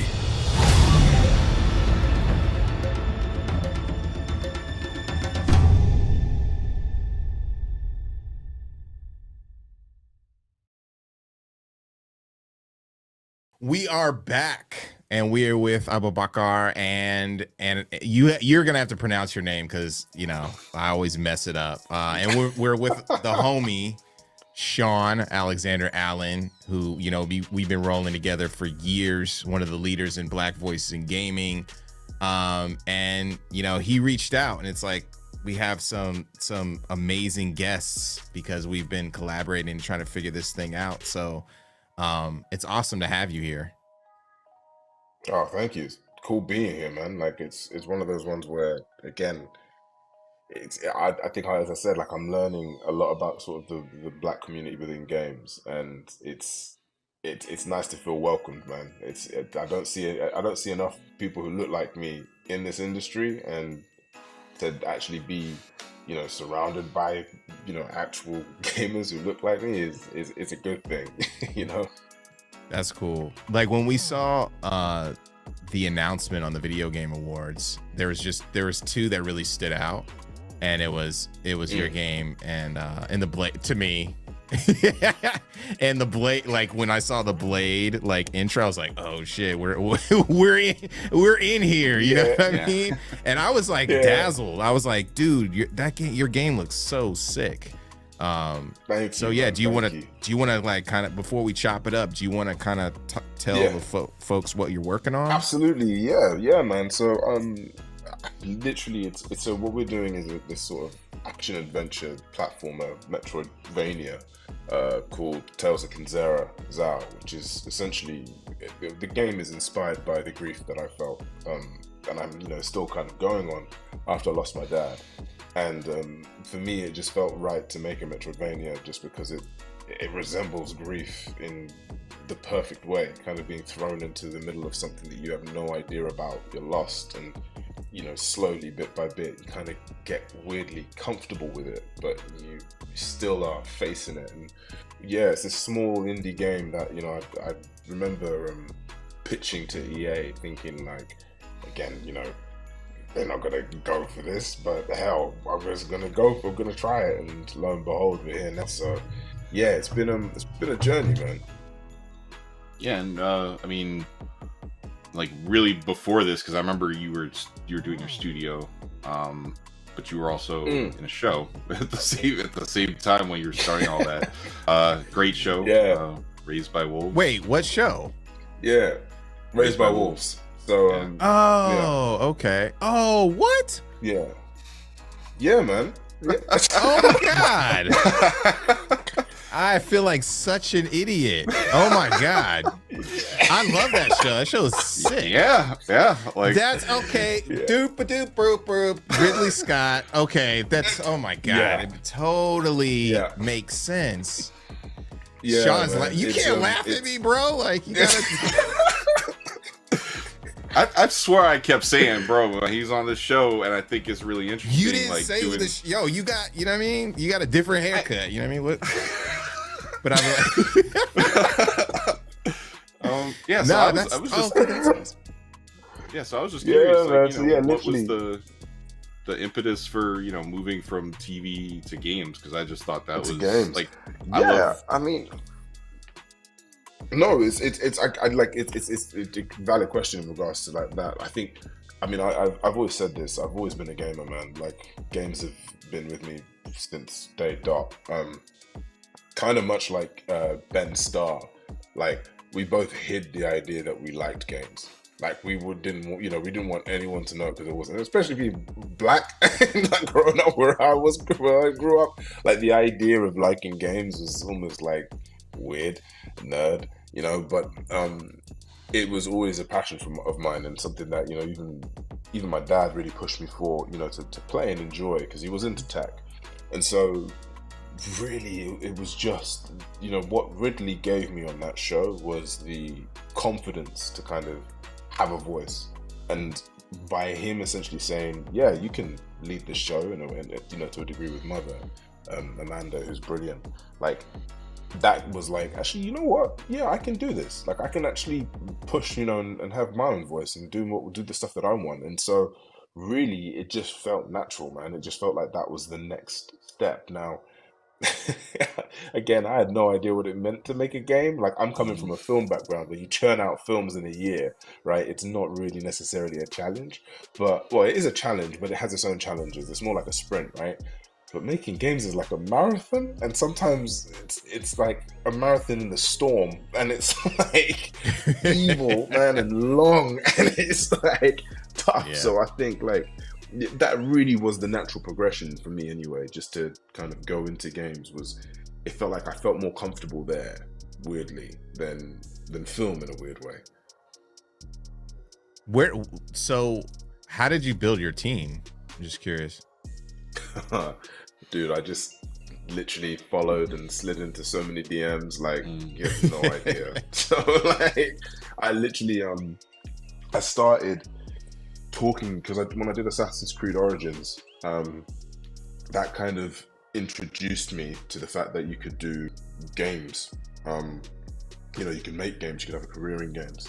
And so for me, it was all about essentially talking to these people and being like, yo, how do you do this? How do you get into games? How do you make games? What team do you need? And they would introduce me to so and so and so and so, and I would essentially, you know, get talking and get chatting. And yeah, the amount of like DMs and messages from ArtStation and all this sort of stuff. Like, I had the idea, I had the pitch, this world that I wanted to create that was, you know, very Afrocentric and, you know, inspired and driven by grief. So I literally led in with that, you know, and I wasn't like all about like NDAs or whatever. I was like, no, this is what I want to this is what I want to build. Are you in it? Because I realized that, again, you know, me sliding into someone's DMs, first people are going to think I'm like a fake, you know, account being like, hey, I'm an actor who wants to start a studio. Like, you never hear that shit. And then so it's like the idea of being, you know, for me, it was all about essentially hooking them into the vision and the idea of what I wanted to create. You know, this space that is led by people who, you know, not only just look like me, but also want to make a change in the industry and kind of, you know, because again, like the team that I have, we're not veterans, man. We're not like, you know, we haven't done this, you know, some people haven't even led before. Like, we just are kind of running on this passion, this idea of wanting to build something cool, but also make a change in the industry itself. You know, good leadership, good ways of going about it, good practices, good policies, all that kind of vibe. So yeah, man, that's how the team was built. It was very ragtag, you know, and I'll be honest, now that we're so deep with EA, I can say it, like, a lot of the time I didn't know what I was chatting about. So like, it was kind of good to be here now in a position where, you know, they really helped guide us and shape us and you know, made sure that we were doing the right things, but at the same time they kept us being us and kept us doing what we wanted, you know. That's awesome. Yeah. I feel like we no, like, I mean, the thing is that's the through line actually, is because that is game dev, and it's like you need people to give you a shot, because the people who started games didn't know what they were doing either, like, you know, back in the 70s, 80s. And that's actually but like nowadays it's harder to be someone who, like, I have a great idea and the ability, you know, like executing on it, which you're clearly doing, because that demo is, you know, a lot of teams don't even get to that point. And the demo is at a place where you're playing through it, and then when you're like, oh, well, I've been doing this thing for a little bit, it does the perfect thing where it's like, oh, here's this new upgrade for your mask, you're freezing waterfalls, all of a sudden you're doing, you're like, your spikes are introduced. Like, I'm watching it and I'm like, yeah, this is like game design 101, but through like a very, and it's how you make a good game, like, is by paying attention to like things that, I guess, walk you through the experience. And I felt very safe walking through an experience that had a story that was being told to me. And, you know, again, like, I feel like a lot of people, they say, we're gonna go throw all that out. So you did a great job of, thank you, man. Like being like, I want to tell the story, and we're doing it through a way that game players will understand, and I think Yeah. you're very successful at that.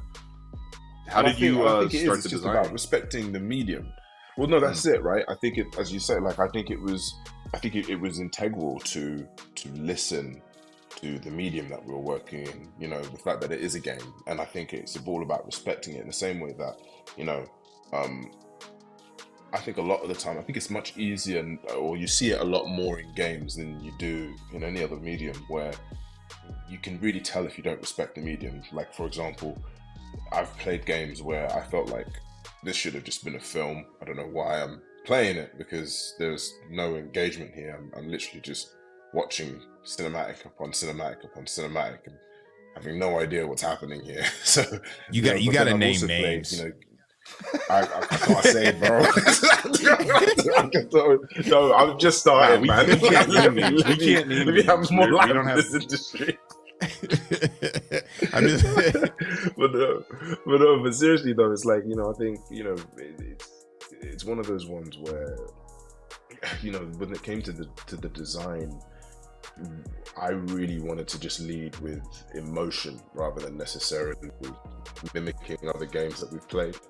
And so again, like playing into this grief and leaning into the grief, it was about, you know, when it came to designing like a biome, for example, we led with the idea of, for example, like fear, or we would, for example, like anger, and that's how we would design a level, and then that's how we would play in the level. And I think like by leading in that space or playing in that space, you allow yourself more freedom to essentially be able to kind of play with the level design, you know, and add with the level, you know, and kind of, you know, go into that phase. And you look also at Zhao's journey and you see like, okay, where is he at the moment? You know, the fact that even like in the demo, for example, he falls down this bridge because he's so sort of driven to completing this goal. He has to go back on himself and realize, okay, this isn't the way. Let me think about this. Let me go back at this. Let me stop and take my time and think about this. And by having that journey as a story, you then infuse that within the level itself. And that's kind of how we led with the design. That's cool. So I know that you're not trying to copy anything that you've seen, and you're leading with emotion. What were some games that you grew up playing that informed you for like design in general?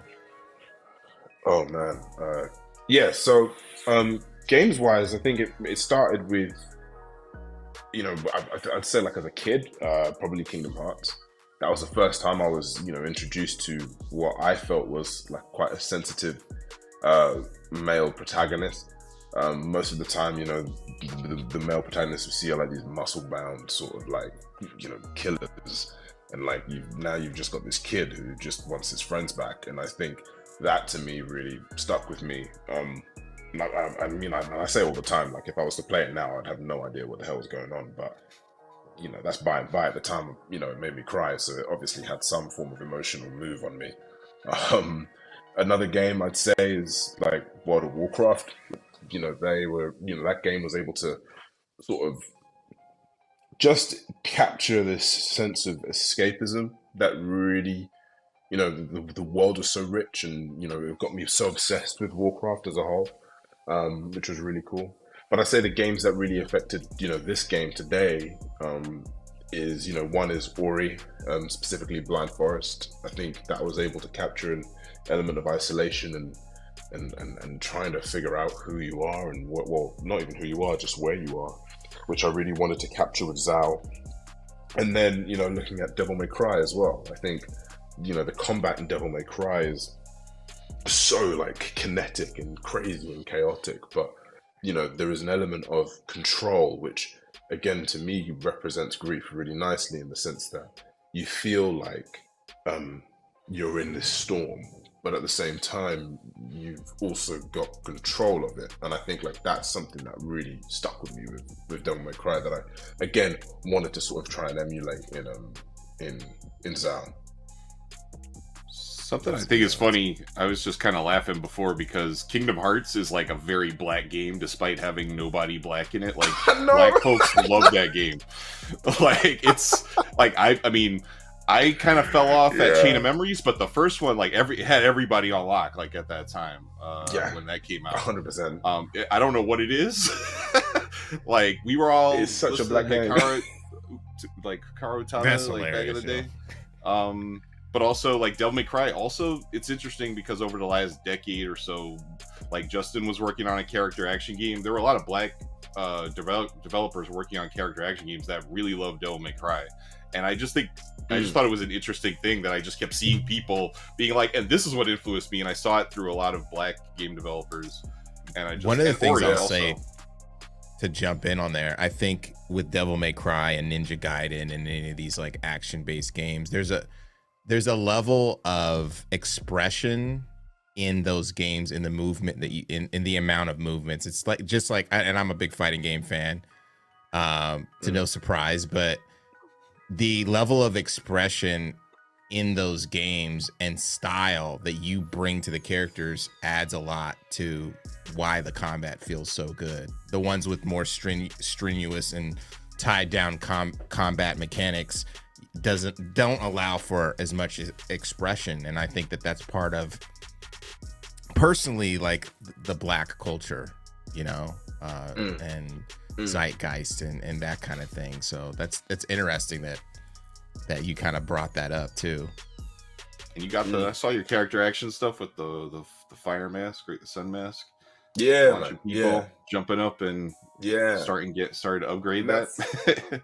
And that's it, man. And that's it. Like to me, that's part of the fun of it all. That's part of the dance, man. And I think like that's you know, for me, it's that's what I mean by like losing yourself in the sense of your feelings. And I think you're so right. Like we rarely do. I think it's only recently now where I feel like I've been able to actually openly be able to express myself and not feel threatened. And like, you know, I feel like that's actually been really influencing a lot of the stuff that, you know, I want to create and I want to put out there, which is essentially, you know, just expression, you know. How long have you all been working on the game? Oh, now, I mean, about 4 years. Oh, yeah. Awesome. See, people never know. It's like, oh, this is just came out of nowhere. It's like, nah, there's a lot of blood, sweat, and tears. No, man, 4 years that goes into this 4 years. Stuff, you know. Yeah, I started 4 years. Just keep it short and sweet. 4 years. That's it. 4 years. Yeah, that's hilarious. Yeah, yeah. I forgot where we were going with it, but yeah. I mean, you could keep going as far as I think where we were at was. Yeah, it's people think that you announce something amazing and you put out a demo that you spent 10 days on it, and they want to see more immediately when you put blood, sweat, and tears into it. Oh man, like we've been on it for 4 years, and I'll be honest, man, it's one of those ones where I mean, even like in my head, I remember starting game dev and thinking, oh yeah, this will be easy. Like you just think of an idea, conjure something, just do that. Like, and it's like the amount of tuning that is needed is on another scale. But yeah, it's 4 years, man, and it's been a tough 4 years. In between it's really impressive. In between like developing the game and your acting career, you do VO work too, right? Yeah. What are you still like participating in the film industry? Yeah, man, I still do it. Like I'm currently doing House of the Dragon, so I'm filming that at the moment sick. for Okay. HBO. So yeah, so I'll be in season 2 of that. I still do voiceover, so I literally just done some work for, funnily enough, World of Warcraft, where I play Rokan, which is one of like the leader of the Dark Spear trolls. And and I did, I still do that stuff because I still have fun in that, in that kind of vibrant world. But truly, again, like I think what my heart really is in game dev and trying to get that. where I'm gonna have my heart broken the most. So I'm just like getting ready for that, you know. Yeah, for sure. But yeah, I mean, Sean, did you have any more questions before we close out? I think this is great. I'm just looking forward. You know, we've been trying to meet for a while, so we're here. We're gonna keep talking, and you know, we like Black Voice and Gaming is a great community where we're all here for you to be, because like that's like this whole community is basically like everybody shows up. They're like, wow, this is really. It's everybody comes in. They're like, wow, this is way harder than I thought it was going to be, and it's just you know, we have to have our own support group. And you know, it's just growing, and that's what's really important. Like seeing you on stage at the Game Awards is a huge just highlight, milestone. Like, you know, getting more Black folks on stage talking about their games, like extremely personal games. That's amazing. So I just wanted to say, like, congrats on everything. Thank you, man. Thank you. And that's the thing. Like, it's funny. Like the way I see it as well, it's like the work that I've done isn't necessarily like, you should, you know, all, you know, that's it now, it's done. I'm the Black King. Like, you know what I mean? Like, that's not the kind of vibe I don't want to go by. Like, it is literally just, you know, the way I see it, it's like opening a door and, you know, being, you know, trying to tell other devs or like other publishers or other, you know, people like, well, tell other devs, like, look, you can do this too. Like, you know, I'm just an actor. You guys have got like years upon years of experience. You could kill this scene. And then also telling publishers to wake up, man. Like, there are more stories out there that are needed to be told, and there are people out there who want these stories. And I think like that's the thing. It's we're not niche, man. Like, we are there, we're live, and we really wanna, you know, there are people who want this stuff, and I think like that's the key, and I think that's something that I really want to drive and strive forward with. For sure. That's why we're all here, you know. But yeah, tell the folks how to find out more about you and what you're building. Yeah. So you can follow me. I'm on Twitter and Instagram. You can follow my studio as well, Sergeant Studios, which is at Sergeant Studios on Instagram, Twitter, TikTok, and Zal the Game as well as on Twitter. And yeah, you can find all the information there. We post them all the time. So we've also got a Discord channel as well, which is at Sergeant Studios, where we post at the moment mainly like Tales of Kinzera stuff, but we will be posting film stuff and everything like that because the studio does film as well. But yeah, it's we're taking over, man. We're trying to make as much noise as possible. So any support will go well, because, you know, I think my aim or my drive is to give back as well, as much as we can, because hey, it's a circle, man. You gotta give back in some way, shape, or form. 100%. Well, thank you so much for joining us. We're definitely gonna talk again. We're gonna chop it up again. So please, it'd be great, because I'd love to talk rather than sitting on my living room floor. Cool. All right, talk to you later. All right. Amazing. Thank you. Okay, we just had we just shared some dope trailers. We had our last interview, which was really good. I don't know, it's just so inspiring, Destiny, right? No, I agree. All the folks that it's ridiculous. Some of the folks I did not know that we were going to actually get to be on the show, because they're just so monumental and interesting, it's great. But if you want to help out the developers, Black Voice in Gaming, be a part of the cohort, definitely check out our website, which is blackvoiceingaming.org. Check out all the developers there. Also check us out on social, Black Voice in Gaming everywhere. On X/Twitter, it is BVI Gaming. Also support us through them funds on Tiltify. We also sell merch as well. You could check that out on our Black Voice in Gaming website. All the proceeds of that go to operations and also the developers that we're working with. We have an amazing next guest. Let's get to it.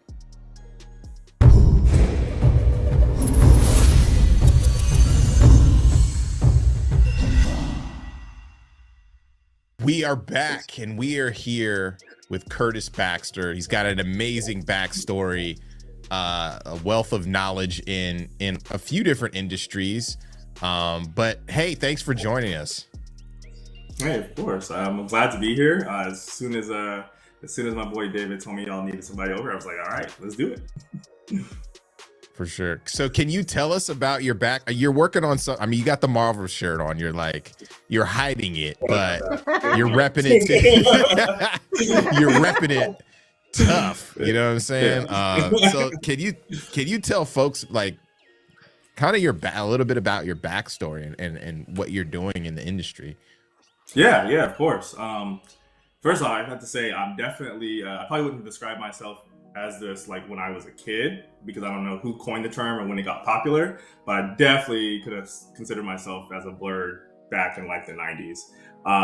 My dad is actually a Marine, and we got shipped out to Japan for 3 years. We were living in Oceanside, and they were like, yo, you guys gotta move to Japan for 3 years. And me and my brother were like, that's whack. Like, what are we gonna do there? We don't know anybody in Japan.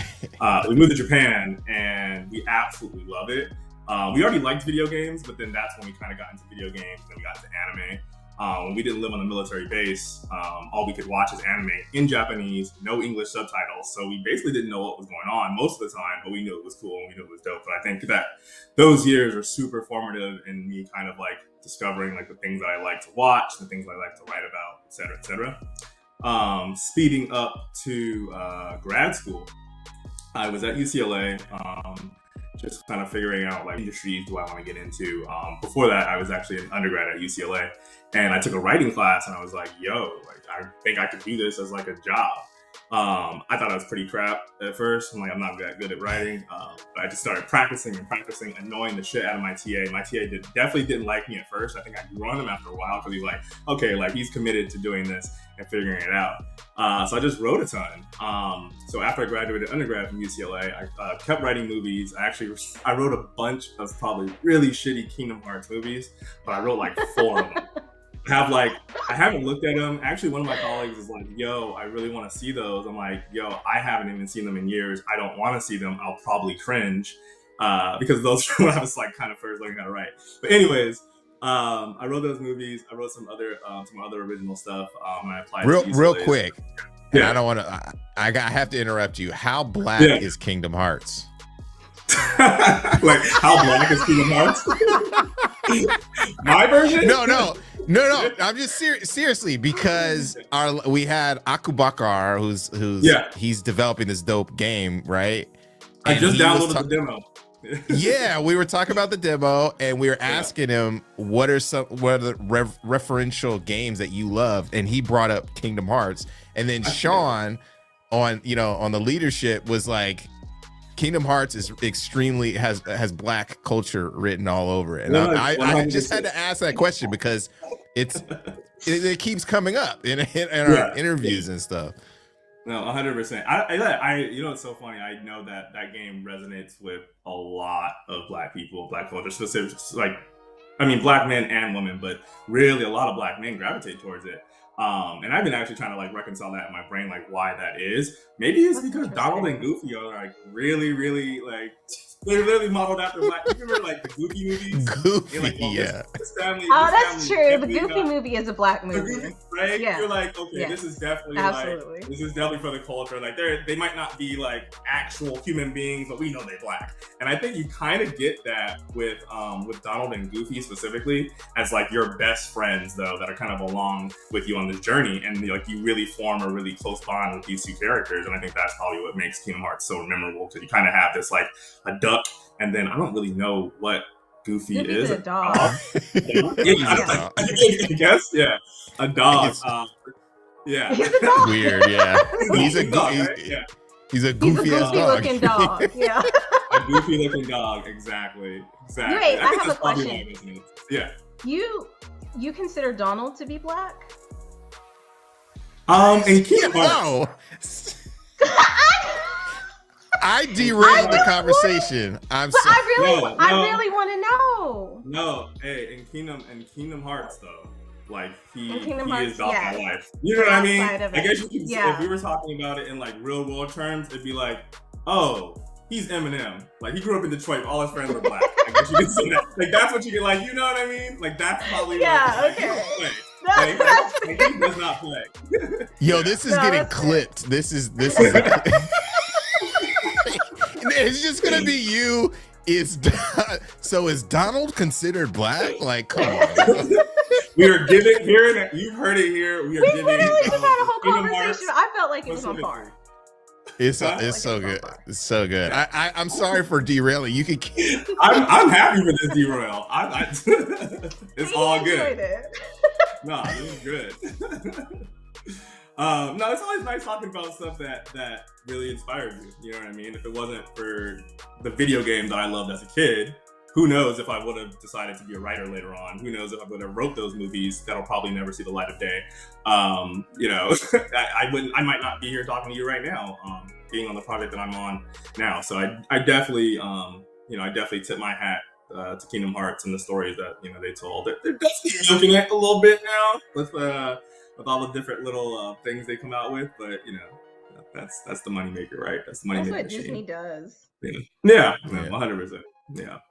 How did you get So how did you get into? So you talked about your journey from college and just writing a bunch of screenplays, right? Or is that were they screenplays? Yeah. Oh, okay, yeah. cool. Yeah. And then, so what was your first gig in entertainment? Yeah. My first gig was a mobile game for Pretty Little Liars. Y'all remember that TV show? Yeah. Pretty Little Liars. Somebody died. There's like A, and there's a whole mystery of who is A and all this other stuff. I never watched the show. However, there's this company based in the Bay Area in San Francisco, Pocket Gems. They had just got the IP from Warner Brothers, and they were looking for new writers and different talent. And I was like, I could watch that TV show and figure out how to, mimic the voices of the characters. Now, I'll also say as a writer, that's probably the number one thing you have to get down is being able to write in the same voice and tone of characters. That'll be majority of all my writing out of my entire career has been based on somebody else's IP. That's all you have to know. I just learned about that. Yeah, 100%. You're like, I write my own stuff, but you're going to be writing somebody else's stuff probably. Yes, exactly. Before you're ever going to get an opportunity to write your own stuff. So that's definitely one tidbit I always want to say. But yeah, Pretty Little Liars, I auditioned for them. I watched a few episodes. My mom, by the way, loved the show. So she was able to tell me everything I need to know. So I watched a few episodes and she was just like telling me how the characters are and stuff like that. So yeah, I wrote an audition and they loved it and they hired me for seasons 1 and season 2.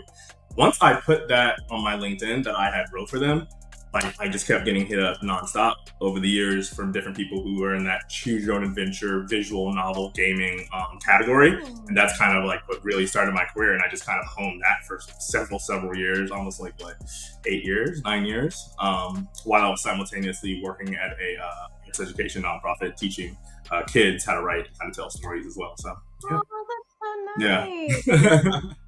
No, I love that. I just wrote my first, I just had my first narrative design gig. The first one ever was for an established IP. And I can't tell you how tired I got of writing in the, because it's for like a toy for girls. So, but it was wild. So my question is like, how different is writing for a game versus writing for like television? Like, is there a big difference? Yeah, I said there's a huge difference. The first is, I think, writing for a game, there's a lot more constraints involved. Like when you're writing for yourself, you're writing either a screenplay for TV or even for a film, you have freedom to do whatever you want, say whatever you want, whenever you want, however you want. That is not the case in terms of like games, even in the mobile gaming industry, right? Like there are certain systems that are in place that have to make a game feel cohesive, right? Especially with the gameplay. So it depends. Like if you're doing mobile gaming, there probably is not as many constraints. Maybe you write in a certain kind of tool. Maybe you have to use Google Docs or whatever that might be. So there aren't that many constraints in mobile gaming, especially if it's like a visual novel type of thing. But when you're talking about at the AAA level, that's where we're using bigger engines and everything has to talk together and seamlessly, right? So you have to talk the art, you have to talk the gameplay, the engineers, and all of that stuff. And so yeah, it's pretty different in that sense. So now whenever I do go back and I write my own stuff, and I write my own screenplays and stuff, it is nice sometimes to be like, okay, all I have to do is worry about like what's being said, what's being shown on the screen, and that's it. Not necessarily like, can I even do this particular thing? But it's nice because now you kind of learn these different skills that really do transfer over. I mean, like I've learned so much in the time that I've been at Electronic Arts, that it's nice to have a team who's like shipped games together. That really kind of helped me along with like on my journey. So yeah. When you're at Electronic Arts, are you like writing by yourself, or do you have a team? Like I had to write everything by myself, and that was really hard. That's a lot. That's a lot. Yeah. It was a lot. No, we have a team. We have a team that's growing, right? Over the past year or so, we've been growing. I think we're at about 3 narrative designers and game writers. A lot of those responsibilities are typically shared, depending on the studio, but usually the writing responsibilities are shared. But like, for instance, y'all know Danny Lalanders is on our team with us, and then we have about 2 other individuals, Alexa and Emily, who are also on the team. So yeah, we're definitely a growing team. That's so nice. Yeah. Because there's like when you don't have anybody to throw ideas against, and you're like racking your brain trying to make everything fit into like the IP and like the character count and everything. It was a learning experience. Oh, I get it. I get it. Did you like? I'm interested to hear like, in terms of like, if you're just the one writing, how are you getting it signed off? Like, who's signing off on it? Because I know sometimes when I write something, it might not sound the way I think it sounds on the page to somebody else. So when you have somebody else that either is signing off on it, or another writer, like, this don't sound right, or this sounds great, or we can fix this, like, how do you navigate that? It was actually really hard because the company making the game is out of Spain, and so that's the reason why they hired someone. And so and then it had to go, because it's an established IP, a lot of it had to be approved by like the main, to make sure it still fits within the theme. So there was a lot of like back and forth, and like what kind of slang you could use and what you can't use and things like that. So it was a tedious like 7 months, but I really appreciated the opportunity to like learn that. And actually that was thanks to Justin, because he actually put me in contact with someone because I wanted to get into narrative design. Nice. I forgot about that. Got a lot of stuff going on, man. I totally forgot. I mean, I know you were doing that, but I forgot there was a thread. I mean, that's awesome. But yeah, that kind of goes into my next question. How does that work with? I was a comic book head. Still love comic books. I read like, old compendiums and stuff like that now, and like look at the the YouTube channels where they just go over stories and stuff, page by page, that kind of thing. How is the review process to get the voices of the characters? How does that work in relation to like Marvel Studios or Marvel Comics? And is there someone from that ilk or from the studio that is actually like reviewing this stuff? Yeah, that's a good question. I could probably speak more to like my experience in mobile games. I will say, obviously, it's a Black Panther game. We collaborate with Marvel, so that they're looking at our stuff, like full stop. In my previous jobs, especially in mobile games, usually like IP holders, let's say like for instance Pretty Little Liars, a lot of back and forth with the IP holder, like that is that's like you're preaching to the choir. I know how that is. Actually, I'll fast forward to another project I worked on. You guys remember The Breakfast Club, the movie? Yeah. Okay, I wrote on that mobile game, and boy, let me tell you, the way that the IP holders, I think it probably was Universal, I want to say, wouldn't let us do certain things, which is interesting. Like, we can't make canon characters gay. Like, we can't do this, we can't do that. Like, some IP holders are really, really stringent about what you can and can't do, or what you can and cannot change. Usually they're the ones who are signing off like, oh yeah, well, this character wouldn't say that or do that, or this is not in their tone. Usually that's where the buck kind of like stops at. And then, if the writer has to change it, if we have to go back, we have to iterate on it, then that's just what we do. That's interesting. Yeah, we're doing a game with Paramount, two Nickelodeon titles. and one of them is Rugrats, which was announced. And we've had that mostly with our PR stuff, not as much the game, because we like are very careful. Also, it's not a AAA game anymore. Like, there's not a lot of text because it's a side scroller style game. But that's really fascinating. That's interesting.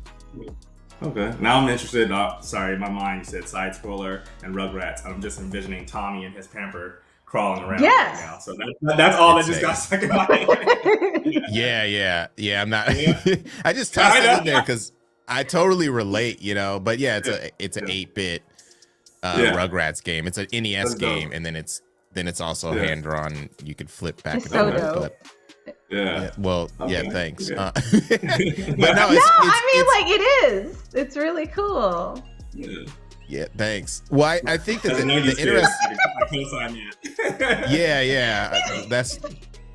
I'm trying to steamroll over that because I'm not trying to shove that in there. This isn't about the stuff I'm doing, But I would say though, it's interesting because I think folks get flack for working on IP, and like licenses and stuff like that. I think back in the day, when like people could sneak it through, like sneak stuff through the Christmas period without Twitter, that's what gave everything like a crummy outlook on licensed titles, but you can't do that. You can't fake it anymore. Like, it has to be good, and that's how we're pushing things through. What was your perception when, kind of coming into that, like into your own when working with licensed IP? Were you like the Breakfast Club? It's like a gig, but were you like, do you ever think like, damn, I don't know if I want to work on another, licensed piece like this? Do you get tired of it, or are you only picking gigs or licenses that you really have close to your heart? I think in the start, just somebody trying to break into AAA games and write for AAA games at the start. Like, I'm a writer. I will. If you gonna pay me to write and I get a credit, I will do it. So that was the mantra kind of at first. And I've had a mixed bag of experiences. I've had some IP holders who are great and it's awesome. They want to collaborate really well. And then you have places like, with this particular IP holder with the Breakfast Club, where they really want to be as involved as possible and telling us, what we can and can't do, or that's a nightmare. I can speak to this, that so far, Marvel has been a fantastic collaborator. I will say that. So it's really nice. I was a little nervous coming in because you never know, especially when you have a big IP holder. How is this going to go down? How is this going to work out? But it's been a fantastic, collaborative partnership so far. So that's awesome. Yeah. That's cool. Cool. Congratulations on getting that role. Sorry. Thank you. Thank you. There's a bit of a delay. I'm so sorry. No, it's all good. Jump in, Destiny. Do you have something else? No, I was just gonna say that's really incredible. I think for me, seeing other Black faces doing something that I inspired to do, and then you having so much experience, and now you're working that's a dream job, I think, for a lot of people, is working on Marvel. But being a Black person working on Black Panther, you know what I mean? That's the cream of the crop, So. No, definitely. Count my blessings every day.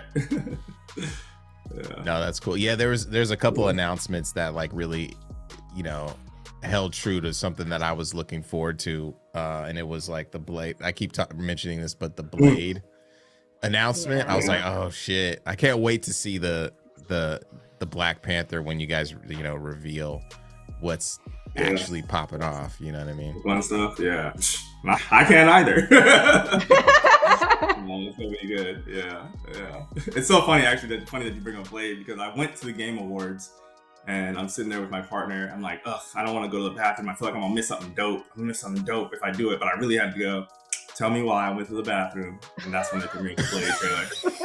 And then it came back. I was furious. Yeah. But yeah, be drinking all those liquids before the Game Awards show. Oh my god. Thirsty. All those liquids? I drink a Oh, lot. Jesus. You have to drink. You see me over here boiling water all this whole time. I drink a lot. That's what ladies think about for sure. Like I can't Oh take my my lady God. out of I can't drink. I can't drink, you know. So that's amazing. No, I totally feel that. I didn't go this year. Definitely gonna go next year. Sure. Yeah, let me know if you're out there. It was like, 10 minutes away from where I live, so yeah. Yeah. But thanks so much for joining us for Black Voice in Gaming. It's really awesome. And also, Destiny's a writer, so it's cool to hear her perspective on on writing for games and stuff. It's kind of a dream job, it seems, to do that. And you've worked hard to get to the place where you're at, which is an awesome accomplishment, and inspiring to other folks who are trying to get into the industry. There's so many different people who are trying to get in different ways. And I think people, especially as writers and musicians, in general, in gaming, are discouraged a lot because they're like, how do I start? Because they feel everybody could write, but you got to work on your craft, Oh, 100%.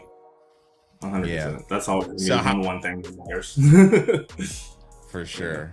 So how can we find out more about you and what you're up to? I am typically on LinkedIn. It's Curtis Baxter on LinkedIn. My Instagram also is Curtis C. Baxter. And those are pretty much the two platforms I'm on the most. I've never had a Twitter, or I guess X. I've never had one. I was talking to Danny about that earlier today. I'm like, nope, never had one. She's muscling through on next Twitter. I'm like, what is she gonna say next? Oh yeah. that's amazing. But yeah, thank you so much for joining. Sorry, real quick. How I've experienced Twitter these past years have all been on Reddit. It's like Black people Twitter, but on Reddit. That's how I experienced Twitter. It's weird. I know it's weird, but that's amazing. Yeah. Well, yeah, thank you so much for joining us. We definitely have to chop it up again. Yeah. Yeah. Anytime. It's so awesome to see all the amazing talent and hard work that goes into all of the developers from the BVIG. But guess what? We have to end it somewhere, folks. So that's the end of our show. We'd like to give a huge shout out to our partners for today's showcase: PlayStation, ID at Xbox, Raw Fury, Razer. Also, we have Brass Lion, who have been amazing to work with us here. And of course, also, I forgot Netflix for teaming up with us for the accelerator. That's been an amazing partnership as well. We also want to thank the man on the ones and twos, Tracy. Thanks for jumping in for sure. And the mix team, who has always helped support. We built it through the mix, and now it's become its own entity. We want to thank our broadcasting partners, Twitch, IGN, Steam, and GameSpot, as well as Valve. And don't forget to go to the Steam event page where you can wishlist the games, purchase the games that are available, play the betas, support the devs. Awesome. One of the amazing things about Black Voices in Gaming is that it has gone from a showcase to a nonprofit. So everything Justin just said, yes, grab your phones, snap that QR code, and donate. It doesn't matter the amount, any amount will help. We're all here trying to support these incredibly talented people. If you like to keep up with the BVIG family, you can follow us at Black Voices in Gaming at BVI Gaming on Twitter, and at Black Voices in Gaming on Instagram and everywhere else. This was a lot of fun. As always, this has been an incredible experience with my boy Justin and the entire BVIG team. I hope you guys enjoyed the show and that you found some games that piqued your interest. As we continue to grow and uplift Black creators and developers in the game space, we hope you will be there along for the ride. We are building a foundation for future generations. We appreciate all the encouragement from the gaming industry and viewers like yourself. We want to focus to make the community we love more inclusive and better for everyone involved. That being said, don't forget to check out the Dames for Games showcase happening March 6th, where we use our platform to highlight women in gaming. Oh, it's going to be so good. I'm so excited. We've got a special guest coming on, so you guys make sure you mark your calendars. Now, before I go, let me drop my socials. If you guys want to keep up with me or you want to keep up with Dames for Games, it's Dames for Games at Twitter and everywhere else. And I am at DMBC32 on Twitter, where I am the most active. Now I'm going to roll it over to Jay. Jay, what do you got to say? Destiny, it was such a fun time. Definitely going to check out that D4G showcase, because I know you've been putting in a lot of work on that showcase and just the community in general. You know, thank you guys for rocking with us. Like, it's been an incredible journey. All of our partners, all of our friends, all of the developers, we're just going to keep moving, pressing forward with these different accelerators and programs and stuff.